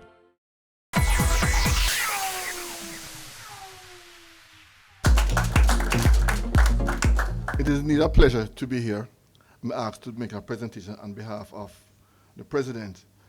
One of the things I'm happy for is that on previous occasions, I was normally introduced as the President, but thank God it has been corrected that I'm in fact the Vice President. I'm a bit nostalgic in that when I look in the audience and I see Neville Oxford, it brings back great memories to me because I was much younger than Neville, as you can see. But the history of that year's Manny Cup team with Neville, John Parvis, Mouse Brown, Bola Morant, and the rest, it was bring great joy to me. Because the rivalry from then was even strong and still strong. But ladies and gentlemen, after the match is over, we are great friends. And I really want to say to the youngsters now, please just remember that it is like that, and I want it to continue. Great rivalry on the field, but when the match is over, we are great friends. As I said, I was asked to deliver a message on behalf of the President, which goes like this. Last year, Roper Cup was a fantastic celebration for the North Street fans. It was a fantastic celebration of friendly rivalry and a feast of football talent, young and not so young talent. Of course, KC took home the Roper Cup. We know that Georgians are trying their utmost to regain the cup this year, but they can think again. However, Roper Cup will remain on the right side of North Street. His words. Once again, KC is pleased to the host of the Roper Cup, thanks to our North Street brothers for hosting a great event last year. This year we will be at Stadium East, a fitting venue, especially for feature match between the Manning Cup teams, a replay of last year's Manning Cup final. It is also a preview of this year's Super Cup, Walker Cup, and Manning Cup finals. After all, we are looking to keep them all at North Street. The executive of the Old Boys is pleased to host this year's World Cup celebrations that provides an opportunity to deepen bonds and collaboration with our North Street neighbors, with whom we have a great history of competition and collaboration. We continue to demonstrate our ability to be rivals and friends at the same time. Importantly, thanks to our sponsors, as without you, the event would not be possible. Thank you for your support and example. RoboCup 2019 will be exciting and spectacular, and KCOB is proud to be at the helm of this amazing event. That is the message from the president of the Old Boys Association. We have the under 14 match, Kingston College versus St. George's College. We also have the under 16 Kingston College versus St. George's. The under 35 and the over 35. Of course, those have to be Old Boys because we're talking about Kingston College and St. George's. Then we have the feature match, which is the replay of last year Manning Cup final. The gates open at 9. We start the first match at 10.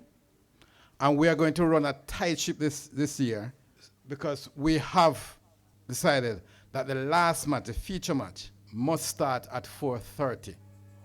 Understand, the football program in both schools costs a lot of money. The football, the sports program in general. And this is always, most of it is carried by the alumni associations. And so we are trying to get this started at 4:30 so that we can finish the match in good time and everybody see a full 90 minutes of Kingston College Manning Cup team versus St. George's College. But at this time, I would like to call on Mr. Robert O'Sullivan to bring a message on behalf of the sponsors. Thank you, Patrick.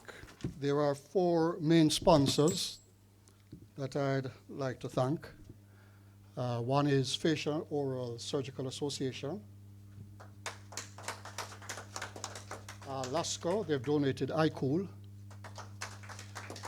Servicare Limited, and apologies for absence, Gary O'Sullivan was unable to make it. Now, just to let you know, Servicare is less than 200 meters across the road there, and it was started by a St. George's College old boy by the name of Gary O'Sullivan. Now, when I was 11 years old, a friend of my mother said, so one of your sons passed for an academic institution and the other a sporting institution. Well, after a few years in the 60s, I couldn't understand why they referred to St. George's as a sporting institution.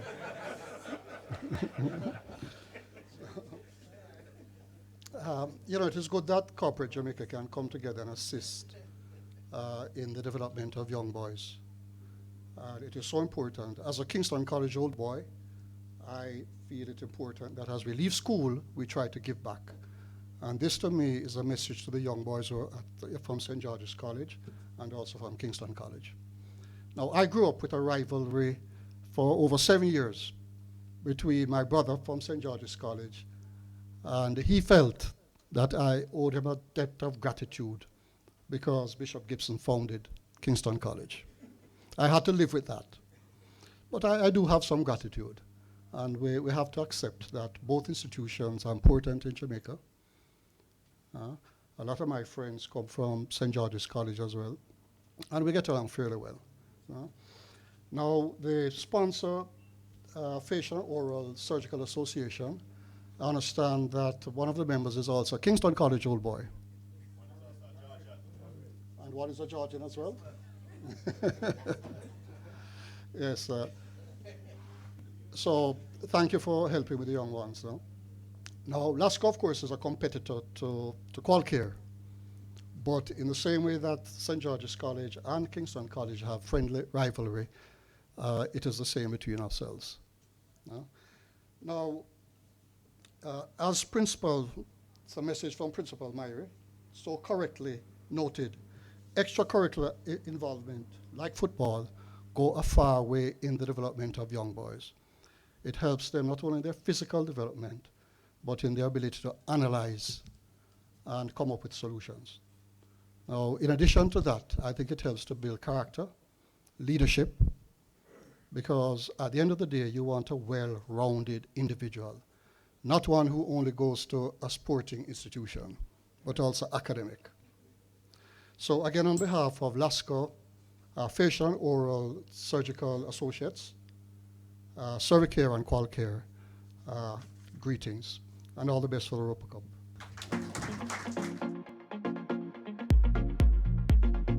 Being a part of this program is excellent for us because we're all about youth development, growth, and so we're all about going out, helping youths make their dreams come true and everything. And I mean, we're a fan of what KC has been doing, what St. George's has been doing with football and helping the young men do something with their lives. So we're all about helping. So we're here to sponsor. For this Europa Cup, we want to make sure that everybody, their nutrition status is up and they're feeling fit as a fiddle. So just to make sure that they have no pains or no aches, we have our VitaloFlex will be, of course, persons will be getting, so to ease the pain, whatever it is from a sprain, whether it be just muscle spasms, they'll be able to utilize our VitaloFlex for that. No excessive burning, that's a lot of persons complain about, but they'll still get that nice feel and the relief from the pain, as well as our Interest Nutrition Shake. So we make sure that their nutrition status is up. At the end of the day, we want to make sure that everybody, they play well and their bodies are able to, you know, reflects everything that they have been consuming. So Interest being the nutrition shake of choice is for athletes for this Europa Cup. So their nutrition up, health up, energy up, everything up. All of it, Interest.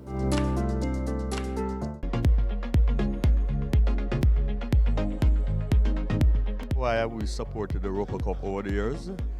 It's a mixture of values that we endorse, traditional values. For one, tradition. It's the oldest running rivalry between schoolboys, the football, started in 1963. And it's important for us to recognize traditional values with what all that is happening around us. Virtue, honesty, truth and justice. Apart from the good quality football that is played, those two institutions from North Street, Kingston College and St. George's, we uphold those ideals, and over the years we have tried to transmit those qualities to the students coming in and out. So in addition to good quality football, which others are trying to emulate, but we are the originators and we'll always be the leaders. But in addition to good football and healthy sporting rivalry, we transmit those values which we hope will further itself into the wider society and build a good society.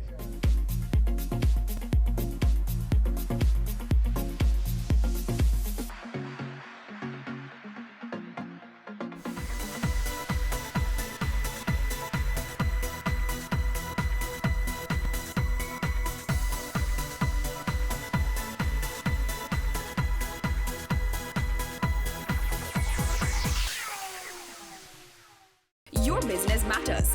Business Access TV offers you the most innovative and effective advertising solution for your business, specializing in B2B sales, cost-effective solutions, the customers you want, the repetition you need.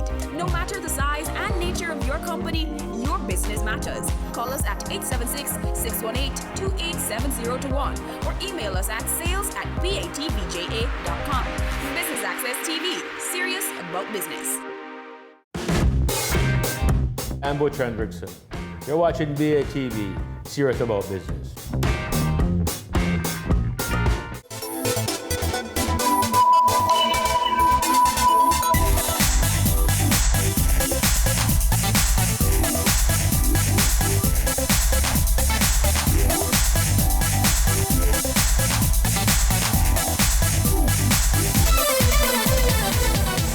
My name is Herbert Chung, Executive Chairman, Honeybun 1982 Limited, co-founder. I'm Michelle Chung, CEO of Honeybun.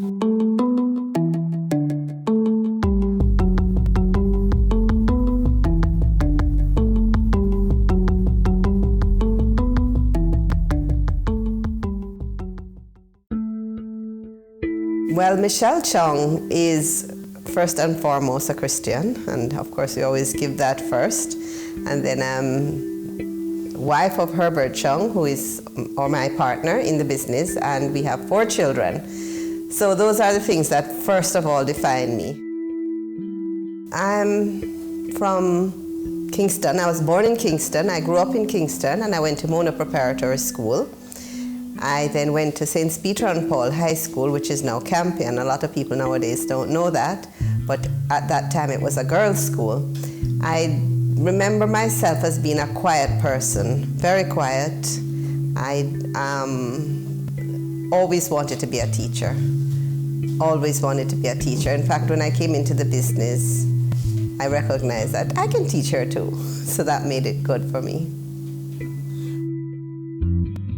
I have 3 sisters, and when I was about 15, I have a brother. So my brother was born at that age, and my sisters and I were regular family. Mother and father were there. My 2 grandfathers are from China, actually, and my 2 grandmothers are Jamaican, mixed Jamaican. So it makes me very mixed. When my brother was born, I was 14 years older than him, and I took on a very motherly role. So that was inherent in me. I think the whole teacher and mother thing were significant in my childhood. I was born in Westmoreland, which is, at then was really a lovely parish. It was like maybe a Peyton place. You're really,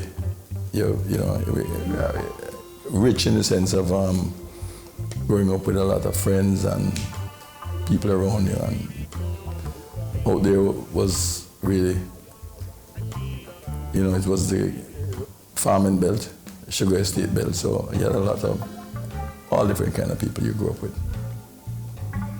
It was far from school as how my parents wanted their children to go to school, because apparently, I don't know what they had in their mind, but I'm from a family of 7, and apparently my parents wanted all 7 to be at 7 different schools all over the island, so it was, and I ended up had to come to Kingston. I went to Campion College, and at that time, Campion College was a private school, just being adopted in the government system, but you still had to do another exam, even though you passed for government scholarship, that a government aided scholarship, but you had to do another exam to enter Campion too at the time. I remember independence.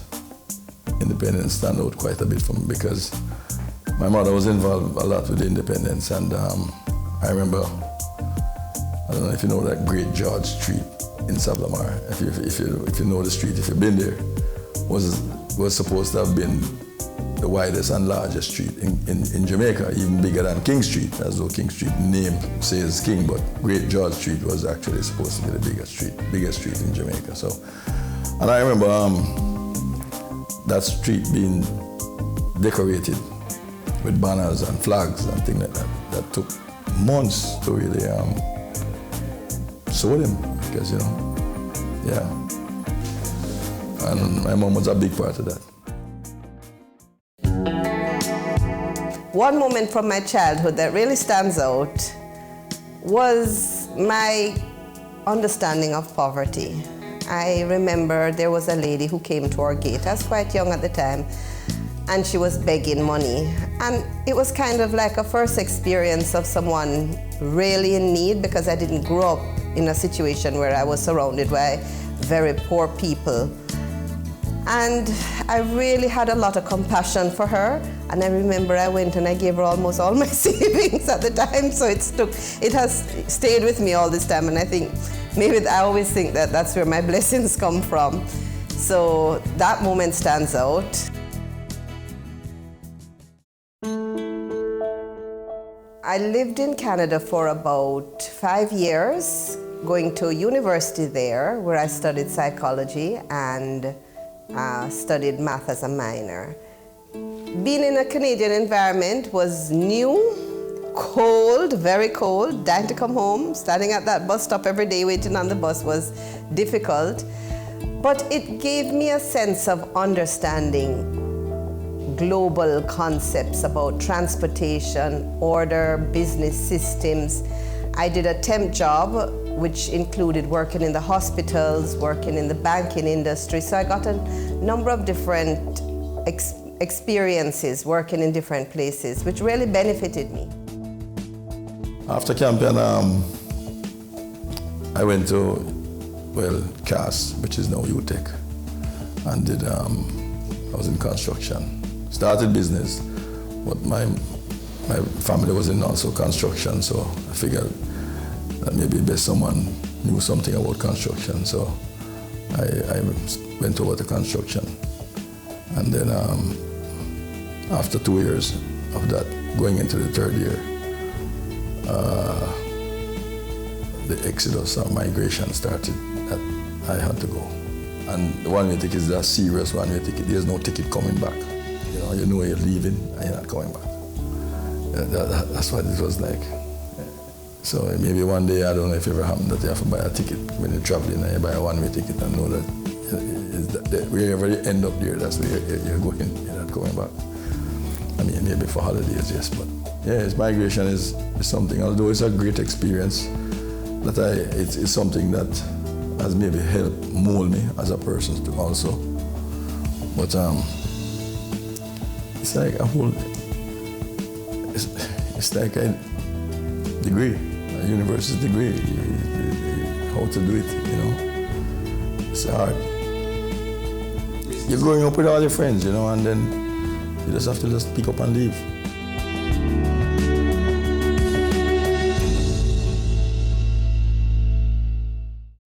Going to Canada was a whole new ball game of experience for me, because I took on a lot of responsibility going to Canada, a lot.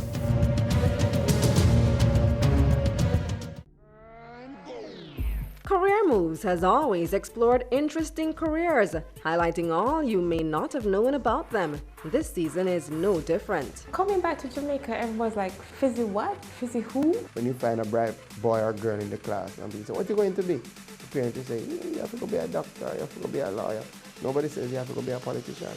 Let me see your hands!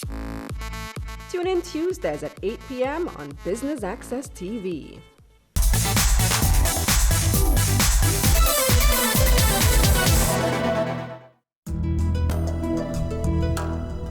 Going to Canada was a whole new ball game of experience for me. Like we had to stop in Miami first, and just buying some clothes. We never know how cold Canada was going to be. And then reaching Canada is something else again, where it was just myself and my brother, who were not married at the time. And the usual Chinese custom is, when the parents or family is moving, who is not married, you usually, migrate or go with the family. Everybody else had their own priorities in terms of their family. So going to Canada still, was a big experience for me. And it has, I think it has made me who I am still. Because I took on a lot of responsibility going to Canada, a lot.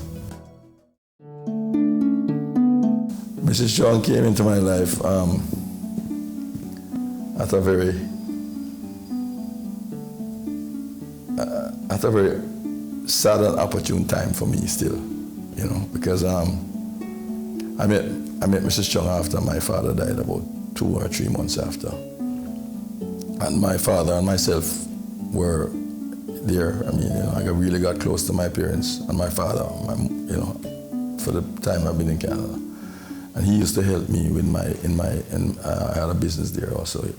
He used to help me quite a bit. And when he died, I decided I'm going to have to, this is enough for me now. I have done what I have to do for my family and move on.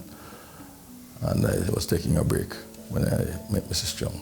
It's about taking a break in the sense that I wanted to give up what I was doing and start a whole new life, So, that's when I met Mrs. Chung. So it was an opportune time for me meeting somebody like that. So here were these two Jamaicans in Canada, and we met. And after a while, he decided he wanted to come back home. I had to come back to Jamaica, and she was there for a while. And then after I realized that, yes, it's time, spending enough time in Canada, almost 8-10 years up there, and I decided that Jamaica is where I wanted to come back. And when I left, and those years, there's no text and write, and there was a phone call, but they were very expensive in those times, so we had to write letters. So I decided that I had to get on the plane and go do what I had to do, and decided to tell her that I'm coming back. I am back there for her. When I returned to Jamaica, my husband and I both returned to Jamaica. We weren't married as yet, but before we were married, I taught at Campion College. For a very short time, I taught math. I absolutely loved that period of my life when I was teaching. I was teaching 2nd and 3rd form math, and it was very rewarding. It was during my teaching years that my husband and I purchased Honeybun, and we started to manage it, so I had to leave my teaching job. So after I decided that we're coming back to Jamaica to live, well, a lot of people have always asked me to start a pizza business because pizza was very new to Jamaica at that time. I think I came back just before Shakey's started, who was another franchise that came here. But so I knew the pizza business. Honeybun was a pizza place at the time. We sell quite a bit of pizzas. So I looked into the company. Well, I also knew the people who had owned the company, and they had a number of companies that they were working with, and I think they were just a little tired of Honeybun because it takes a lot of hands-on work to be there all the time, So how it got started is when I came back, got married, and then my wife was teaching at the time. So I did what I had to do in terms of loans and everything, and got myself together and purchased the company. So we bought Honeybun, borrowed some money, bought Honeybun, and at the time he said he needed me to come and work in the business, and the natural Chinese Jamaican, that's a natural progression. So we were both working in Honeybun. And the thing about it that was very interesting at the time was we discovered that we had a very different approach to how to manage the business. So it was at that time that we kind of separated and joined together and conquered, because he used his strengths and I used mine. And thank God they were different, because I think that has contributed a lot to our success. I had a lot to learn in a very short period of time. I remember going to my accountant and learning how to write up cash books, manual cash books. Now we have Quicken and we have all sorts of accounting systems. Do the payroll. So those were challenges in and of themselves. But I always loved math, so they weren't too much of a challenge. And there were just several challenges. I remember one day we took an order for a wedding cake, and the decorator resigned just before the wedding, and I had to learn quick, just like Matrix, quick, how to decorate wedding cakes. So there were lots of challenges wearing different hats. You had to be everything in this new business. You weren't like the accountant for the business, you were just everything for that new business. You had to know how to make the pastries, manage staff, you had to learn about the equipment, so it was a lot. It was a lot. It was some of the biggest challenges from the time of Honeybun. Myself and my wife having Honeybun is finding a home. We have always rented place, and every time we rent and we start to settle in, we have to move. So it took us, I would say, it took us maybe 20 years before we could, 20-something years before we could buy our own place. And we always keep on renting and moving, and we always have to move. Something happening where the people need the place. So that has always been a major challenge for us, having a home. Now it's a little different now, we have found a home.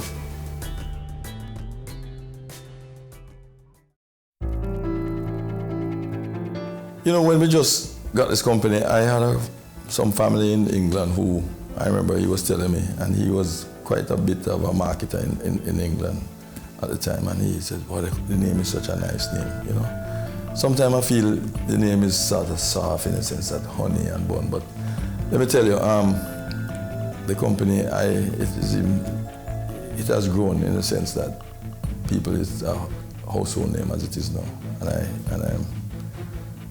and we really have worked on it. The entire family has worked on it. Honey Bun is truly now a family business. It started off as a family business with my husband and I, but our daughter worked in the business in marketing for several years. That's Crystal Chung. And now 2 of my sons work in the business. One manages operation and the other one manages distribution and sales. And they are very different. They have very different skills again. So that also helps the business a lot.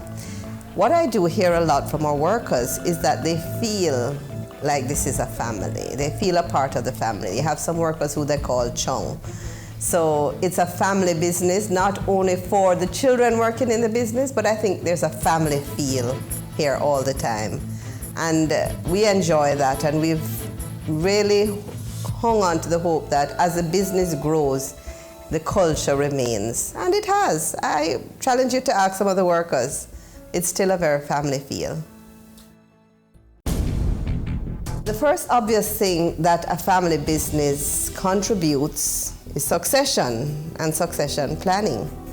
So you have children who grew up in the business. I remember at 12, some of my children had to come down here when we just put in a night shift, and I was like, okay, now we need you to make donuts, and they never forgot it because they were like, really?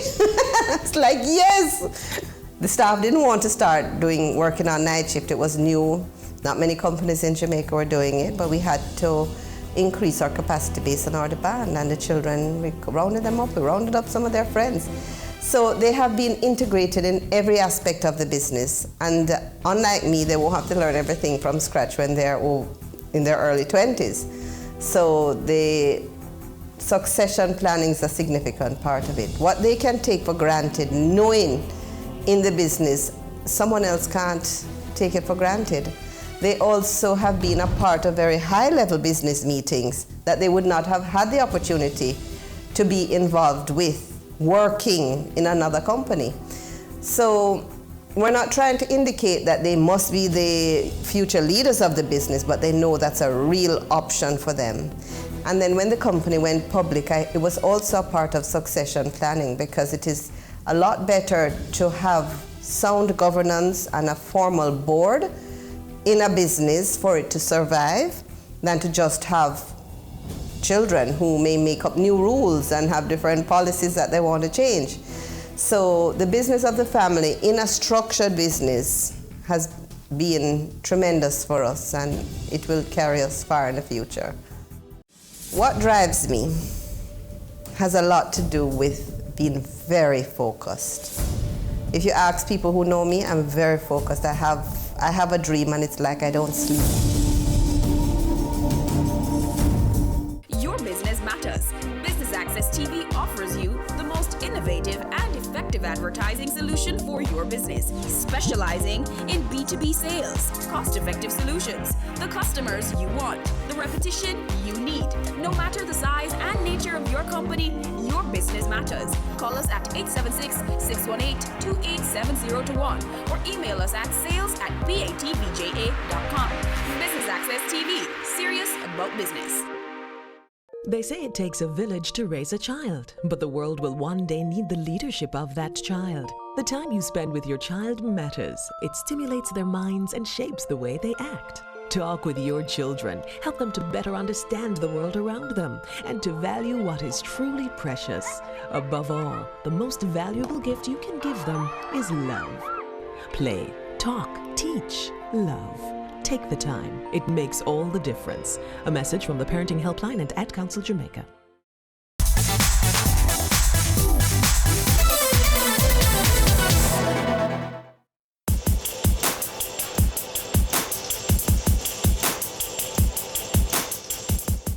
The proudest I've been at the company, I would say twofold, in the sense that when we bought our first property for the factory, that's one, and also when we went on the stock market. I was a little nervous at the time because, you know, you sort of, when you're on the stock exchange, you know, like I say, your books are open and everything. But we being, the family being upfront with everything, we didn't think about that anymore. We just went forward. And it has been very good for us in terms of branding and the rest of, the exposure we have gotten and things. And you never believe how much things happen, Banks call, now before you used to call a bank, banks are calling you now to lend you money and things like that, so it's a little different. What drives me has a lot to do with being very focused. If you ask people who know me, I'm very focused. I have a dream and it's like I don't sleep. I just need to keep dreaming and finding the ways in which to accomplish my dreams. And sometimes I have to shuffle and come again. So I'm always motivated because I'm always focused on the big picture, always. To see the family getting together, and not only the family, but the people at work who every day they see you and we talk and we just moving around them and seeing that their livelihood, they have a livelihood too. They can go home and they can they have a job. And the company growing in the sense that sales and everything else growing with the company. That drives me quite a bit. I've probably gotten a lot of advice, but I'm also told I'm a little bit stubborn. So while I carry the advice within me and live it, I don't remember exactly what it is. But I think one of the things that I have always worked with is, one of the advice I gave myself during challenging time was what I term C2O, challenges to opportunity. Every time you have a challenge, just convert it into an opportunity. And so it really helps me every time I'm challenged, whether it's physical, mentally, spiritual. I always try to look at challenges as if I can get around this, I can be at another level. Well, there's one particular one, but and actually too is my father-in-law who said it to me. And he always saying, say, walk for nothing better than sit down for nothing. And I a number of times that I'm at home and I get up and go somewhere or do some things. A deal come up or something happens where you can advance yourself in life. So sometimes in the sense that in Jamaican terms, don't sit around. If you can maybe go somewhere with somebody that you're not going to make any money, but something can happen in your favor.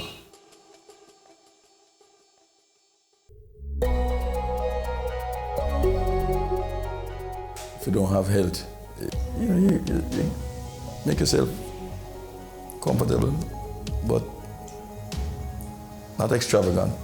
Wealth means a lot of different things to a lot of different people, but the first thing that comes to my mind when I hear about wealth is wisdom.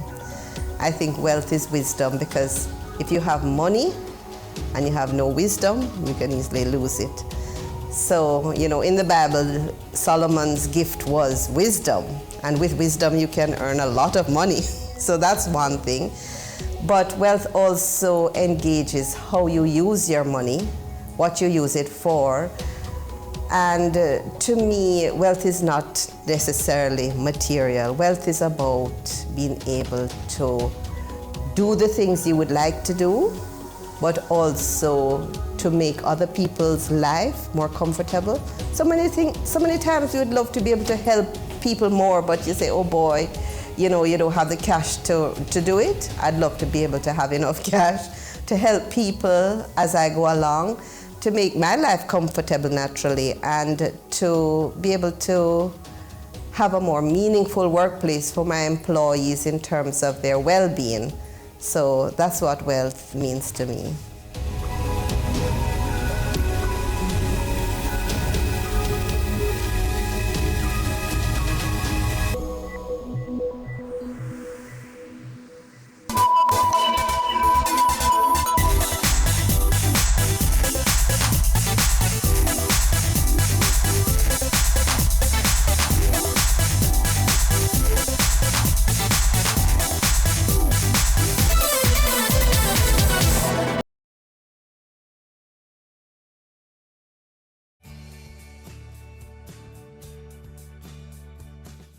The Jamaica Stock Exchange wishes to help to develop the social sector.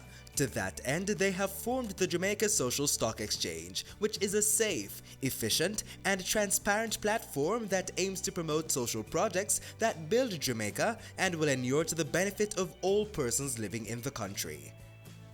The Jamaica Stock Exchange is a company that encourages and mobilizes capital for the main market, and that is the market that is not the social sector. Now, the Jamaica Social Stock Exchange is really geared towards the social sector to help to solve social problems in the field of health, education, about children, environment. Those are some of the things that we consider social problems. And so it is to mobilize the capital, allow persons who have a desire to invest in a social good, to invest in the social stock exchange.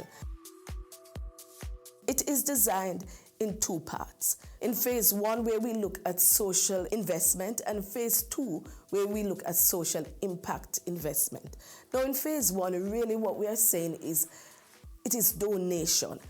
An organization will have a social issue and design it into a project or a program and invite Jamaicans or persons within the diaspora or the entire world to fund this program. Now, in phase 2, you're going to get a return on investment, which is not social. You will be getting shares, natural shares, as you would get if you invested in the Jamaica Stock Exchange. And what you'll get is a return on capital, which is possibly dividend or an appreciation in that share. The Jamaica Social Stock Exchange does more than ask for the funding of these programs, but goes beyond that in terms of monitoring, ensuring that these programs are meeting the targets and the reason for them to have asked for funding in the first place. When we look at this new sector, it is important because holistically, if you do not look on the social sector, you do not improve the other sectors. We want to encourage all businesses in Jamaica to have a corporate social responsibility because it is good for encouraging and the growth and development of businesses.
Nestled in the city of Montego Bay in St. James is the Open Heart Charitable Mission, which takes care of the homeless and the mentally ill. Basically, Open Heart Charitable Mission started as a vision for myself in giving back. We came to Montego Bay because we saw the need of the homeless population and situation and the street people program. And after seeing the incident in 1990 when the street persons were trucked to St. Elizabeth and dumped, it weighed heavy on me. And so I had a vision of doing a soup kitchen in Montego Bay. And it has blossomed into more than a soup kitchen now because we have joined with the St. James Parish Council and signed a memorandum of understanding. So we kind of work together they supply certain things and we run the program pretty much under the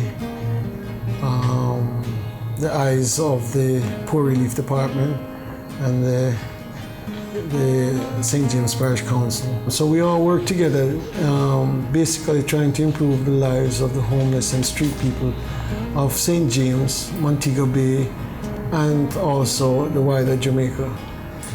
It's very interesting with homeless people. They're well organized, as people may not think. We have had people who have come all the way from Kingston because they have heard of our organization and our program to get into our program.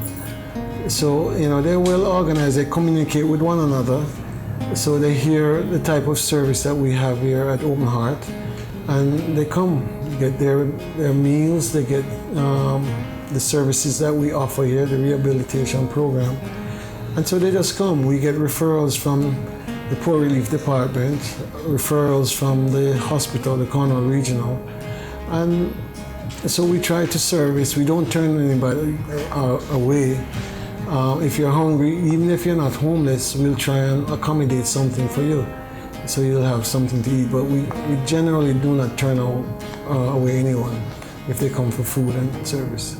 We have a rehabilitation program. Our program is 6 months long once you have been accepted. And it constitutes, we have a farm up in Seaford Town where we do an agricultural program. We have a farmhouse where the clients live, work there, and we try and give them a little stipend. And that program is really to get them off of the streets in a confined area under structure kind of living, because when they're on the street there's no structure, so we're trying to bring that in their lives. My message basically is that we're one blood.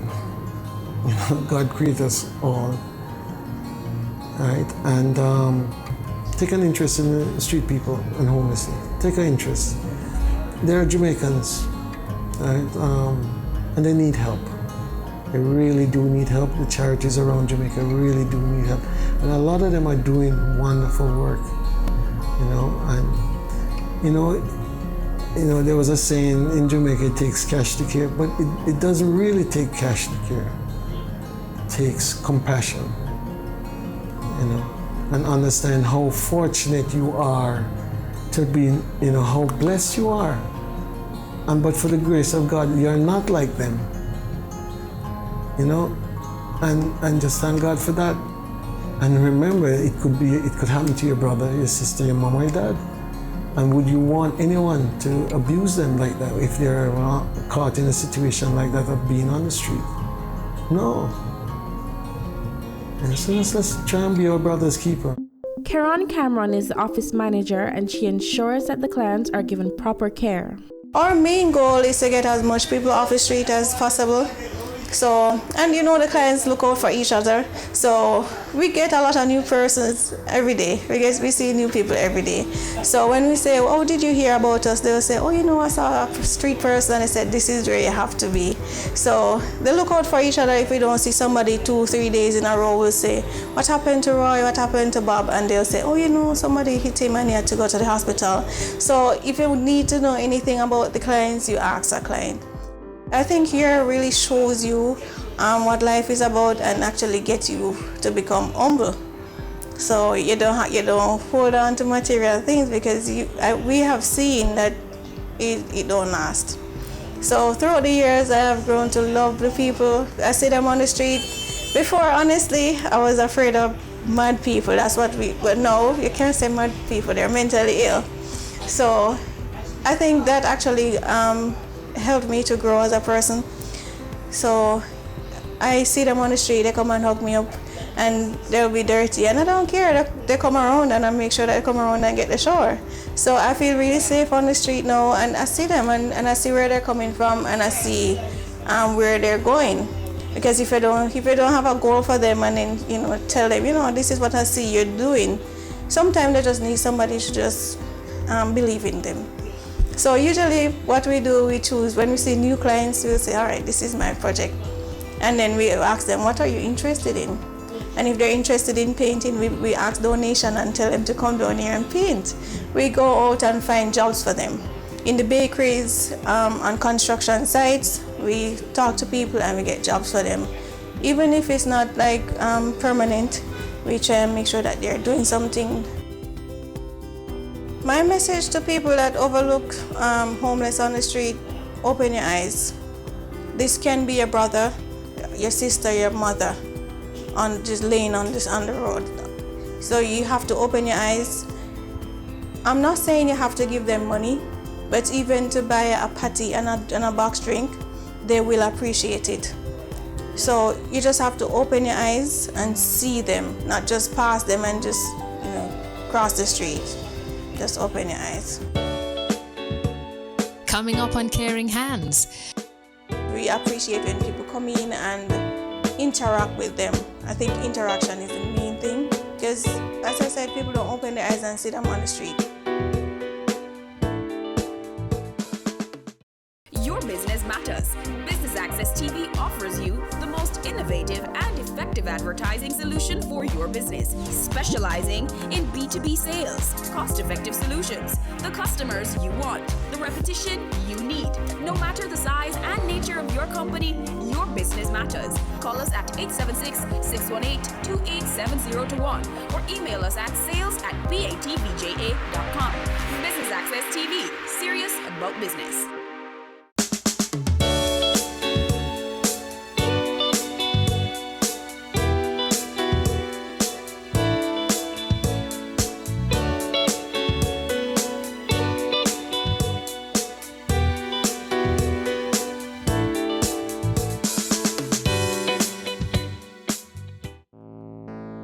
The Open Heart Charitable Mission encourages volunteers to assist in any way possible. We appreciate when people come in and interact with them. I think interaction is the main thing, because as I said, people don't open their eyes and see them on the street. So when they come here, they expect us to, they're looking forward to us to talk to them, find out how their night was. Something as simple as finding out how their day is going or how their night was makes a big difference to them. So we love when volunteers come here and interact with the clients. Delroy Denton is a former client at the Open Heart Charitable Mission who now volunteers and mentors the homeless, along with Georgette McNeil, another one of several volunteers. I heard about them through gathering information, because before you put your head in anything, you need to get as much information as possible.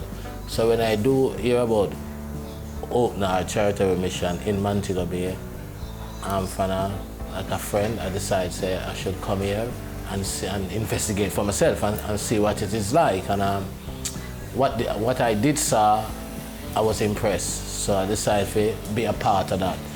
Be a part of caring for people, do something charitable. Because it's not about money or getting paid. It's about helping people.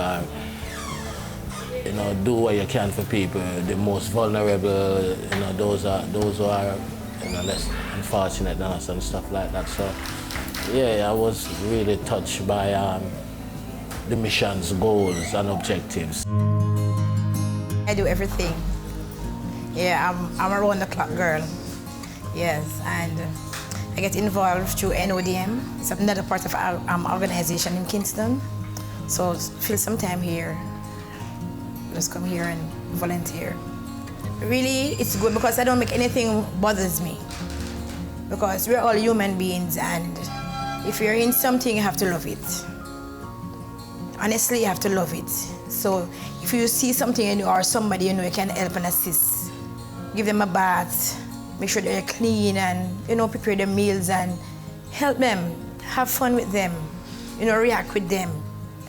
See what they're made of. What can you do to change their day? Because some of them don't have a really good day at times, but by talking to them, they ask you a question, you can answer them, in a different form, and you don't be arrogant at them. Just be nice to them. Sometimes when you say you can make another person smile, even when you look at their situation and their circumstances, and you see that you can make them smile, you can make them feel special, you can make them feel wanted, you know, and you have to show them respect and love, because if it doesn't have love, you can't give it to anybody.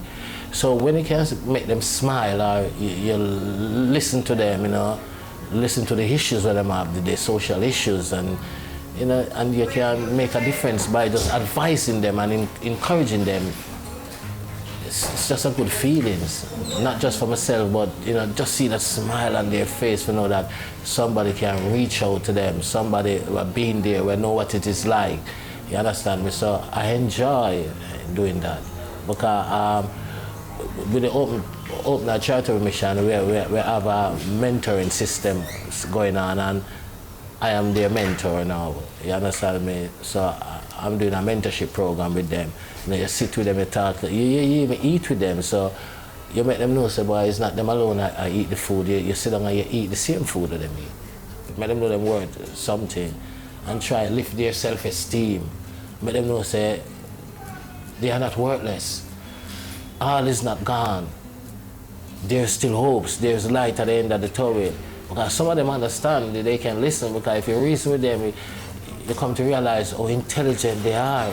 Because they have good intellectual ability.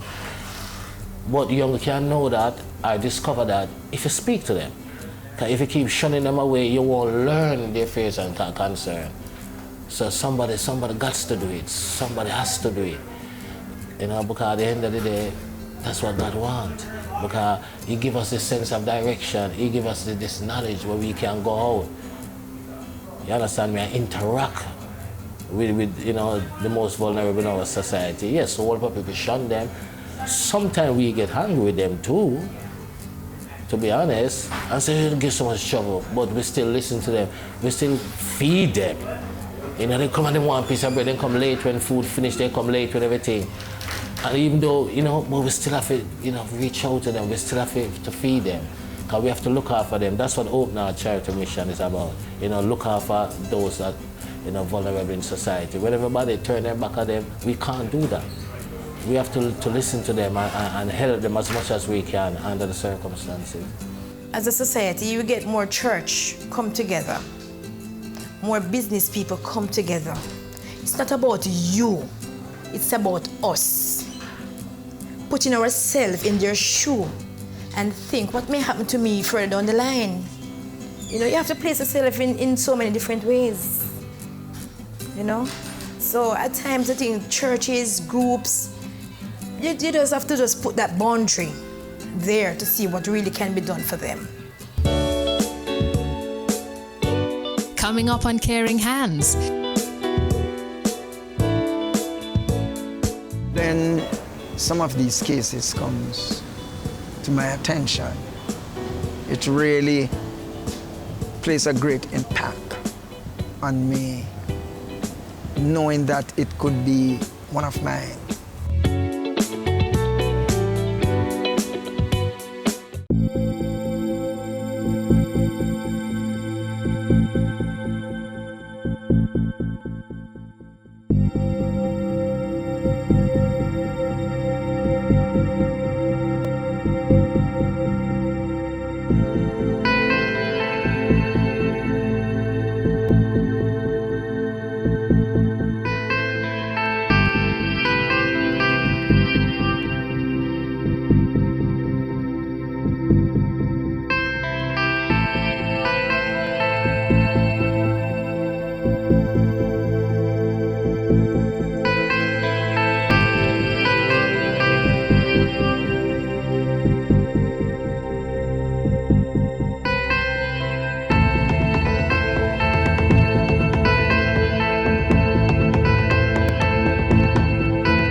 Brings the creative industries to life. Highlighting creatives in different fields each week. Art. My life turns art. I breathe, I eat art. Fashion. Food. Without a customer, with nothing but four walls. Music. Film. Cameo. Only on Business Access TV.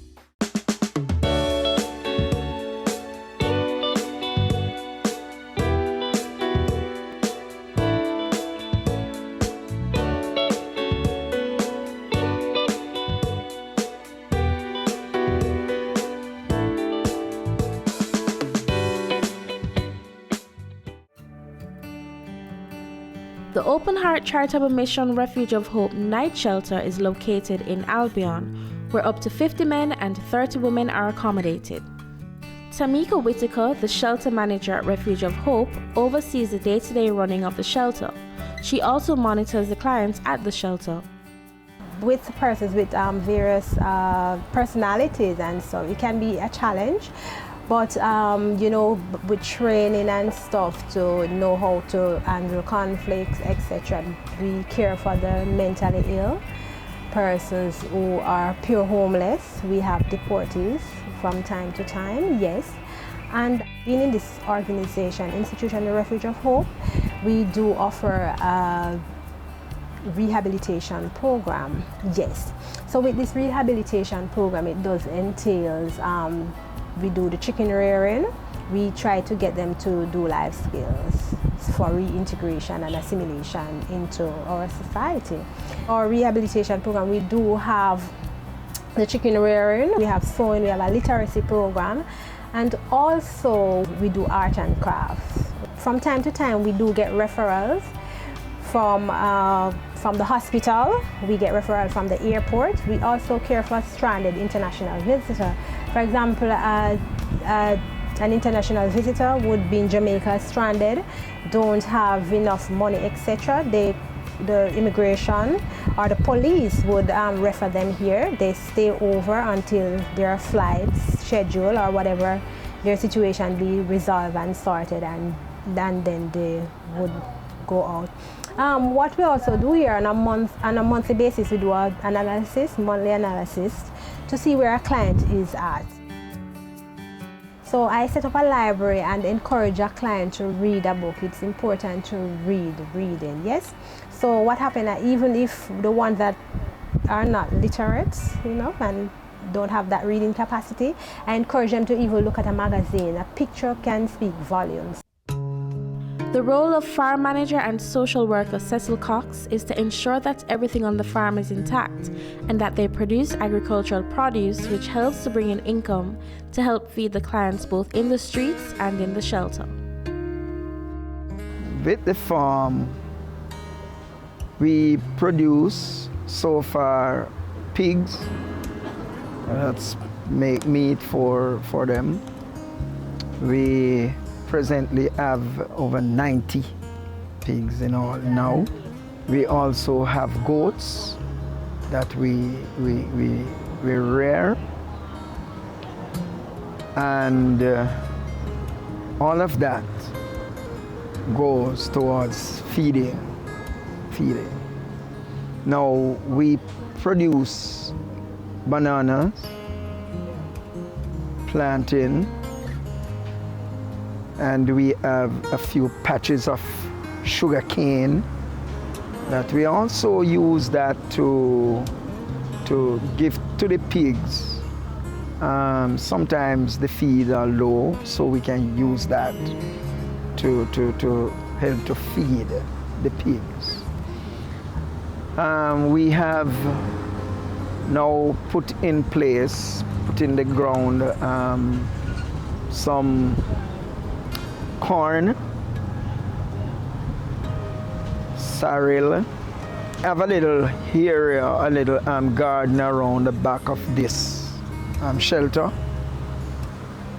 Also that we produce callaloo, and I mean vegetable in general, vegetable. We rear chickens, broilers, and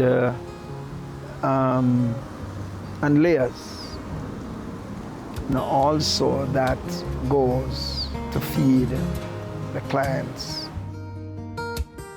One thing too, we also do this as a form of rehabilitation, because these clients, they are not persons that work as a person and what have you. So when we do this, they work in it for them to understand that, you know, they need to do something, and this will also help them to create job for themselves when they reach a point where they can leave the mission.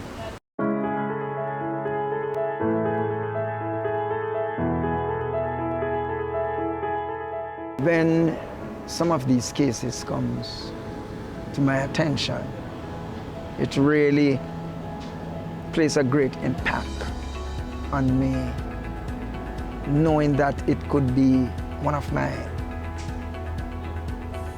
And because of that, I really give sympathy to them, and somebody need to care for them. Somebody need to care for them. So because of that, sometimes their story might not add up, but there are some form of compassion you need to extend to them. So, you know, it brings a great impact on me with that, knowing that they are human also. If everybody look at, if it was me, if everybody look at if it was me, I would love somebody to have compassion and extend mercy. So I'm looking at many non-governmental persons, the churches, the government in general, and business persons can come together and just look at their lifestyle as human beings and get together and said, okay, those less fortunate children are out there, people are out there, they need something, they need somewhere, they need love. I think it would be better for our society, and we'll have a better country.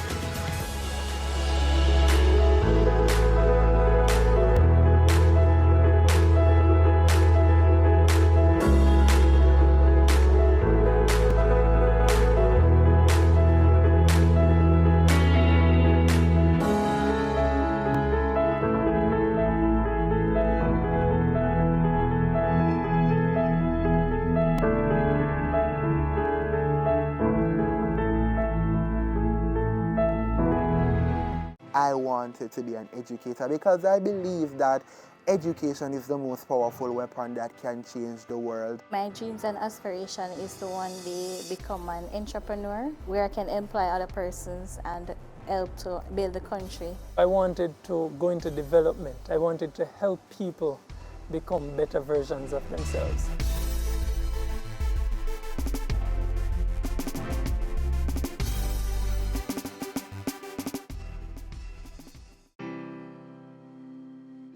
Growing up, I saw a lot of violence, I saw a lot of crime, I saw a lot of poverty. The challenges are so many. The first one that comes to mind is the level of youth unemployment that's here. Challenges that exist here in West Prospect Bogwalk are lack of awareness for educational opportunities or job opportunities. Not many got a chance to do CXC or graduate from the secondary level. So that's a major setback for the people living in the community. A way to alleviate this issue is training programs. They need more opportunities, like to go back to school to get themselves a certificate so they can be able to work and create employment for themselves and their family. push more entrepreneurship opportunity, encourage these youths to be creative and innovative in what they do, give them startup capital to start their business, invest more in the youth skills and talents. The Poverty Reduction Program is funded by the European Union, and it really is a program that focuses on the most vulnerable type of communities, making communities safer, making citizens more healthy, better access to education. For European Union, investing in youth is an obvious choice. They are the future of the country. If we prepare them well, they will bring the change that Jamaica needs. That's why we invest in scholarships, internship, training in life skills and mentorship. I received a tertiary scholarship from PRP to attend the University of Technology, Jamaica. It meant a lot to me because I realized that somebody else believed in me and somebody saw the potential that I have and somebody believed that I could actually achieve my goal. I benefited by getting firstly an internship, and also they assisted my bachelor's degree financially. But critically, outside of the finances, the persons that were on the project, you know, the motivation that they provided, etc., it really provided a huge boost. This is my third year at the MICO. This scholarship, it helped me to be able to focus only on my education here, because tertiary education is not cheap. I was placed at ODPEM on the one-year internship program. It was really good. It was an opportunity for me to prove myself, to give myself a service, and also to gain experience in the working world, and to also provide for my family. I plan to be an agent of change in my community by being a mentor, a leader, and a godfather for the youths growing up. Try to help them teach them a trade. You don't have to be rich to help. You don't have to achieve greatness to start. I contributed to my basic school by providing them with the necessary resources that they need, that I believe that in the long run it will have a ripple effect on many, many persons. Professionally, I manage the Hope program, which is aimed at giving young persons the opportunity to, you know, do what I did, basically, to get their foot inside an organization. Additionally, I also have a little small business that I try to employ young persons to learn a skill, etc. When you're persistent in life, when you're determined, when you're hungry for success, then you'll be able to accomplish and achieve anything that you want. It has changed hundreds and hundreds of lives. Not just my life, my family lives, my friends' lives, etc. I want to just urge everyone looking on to continue these social programs. These are the solutions to the many ills that we face as a society and as a country and even as a world. So thank you, and I challenge you, continue it. It's needed.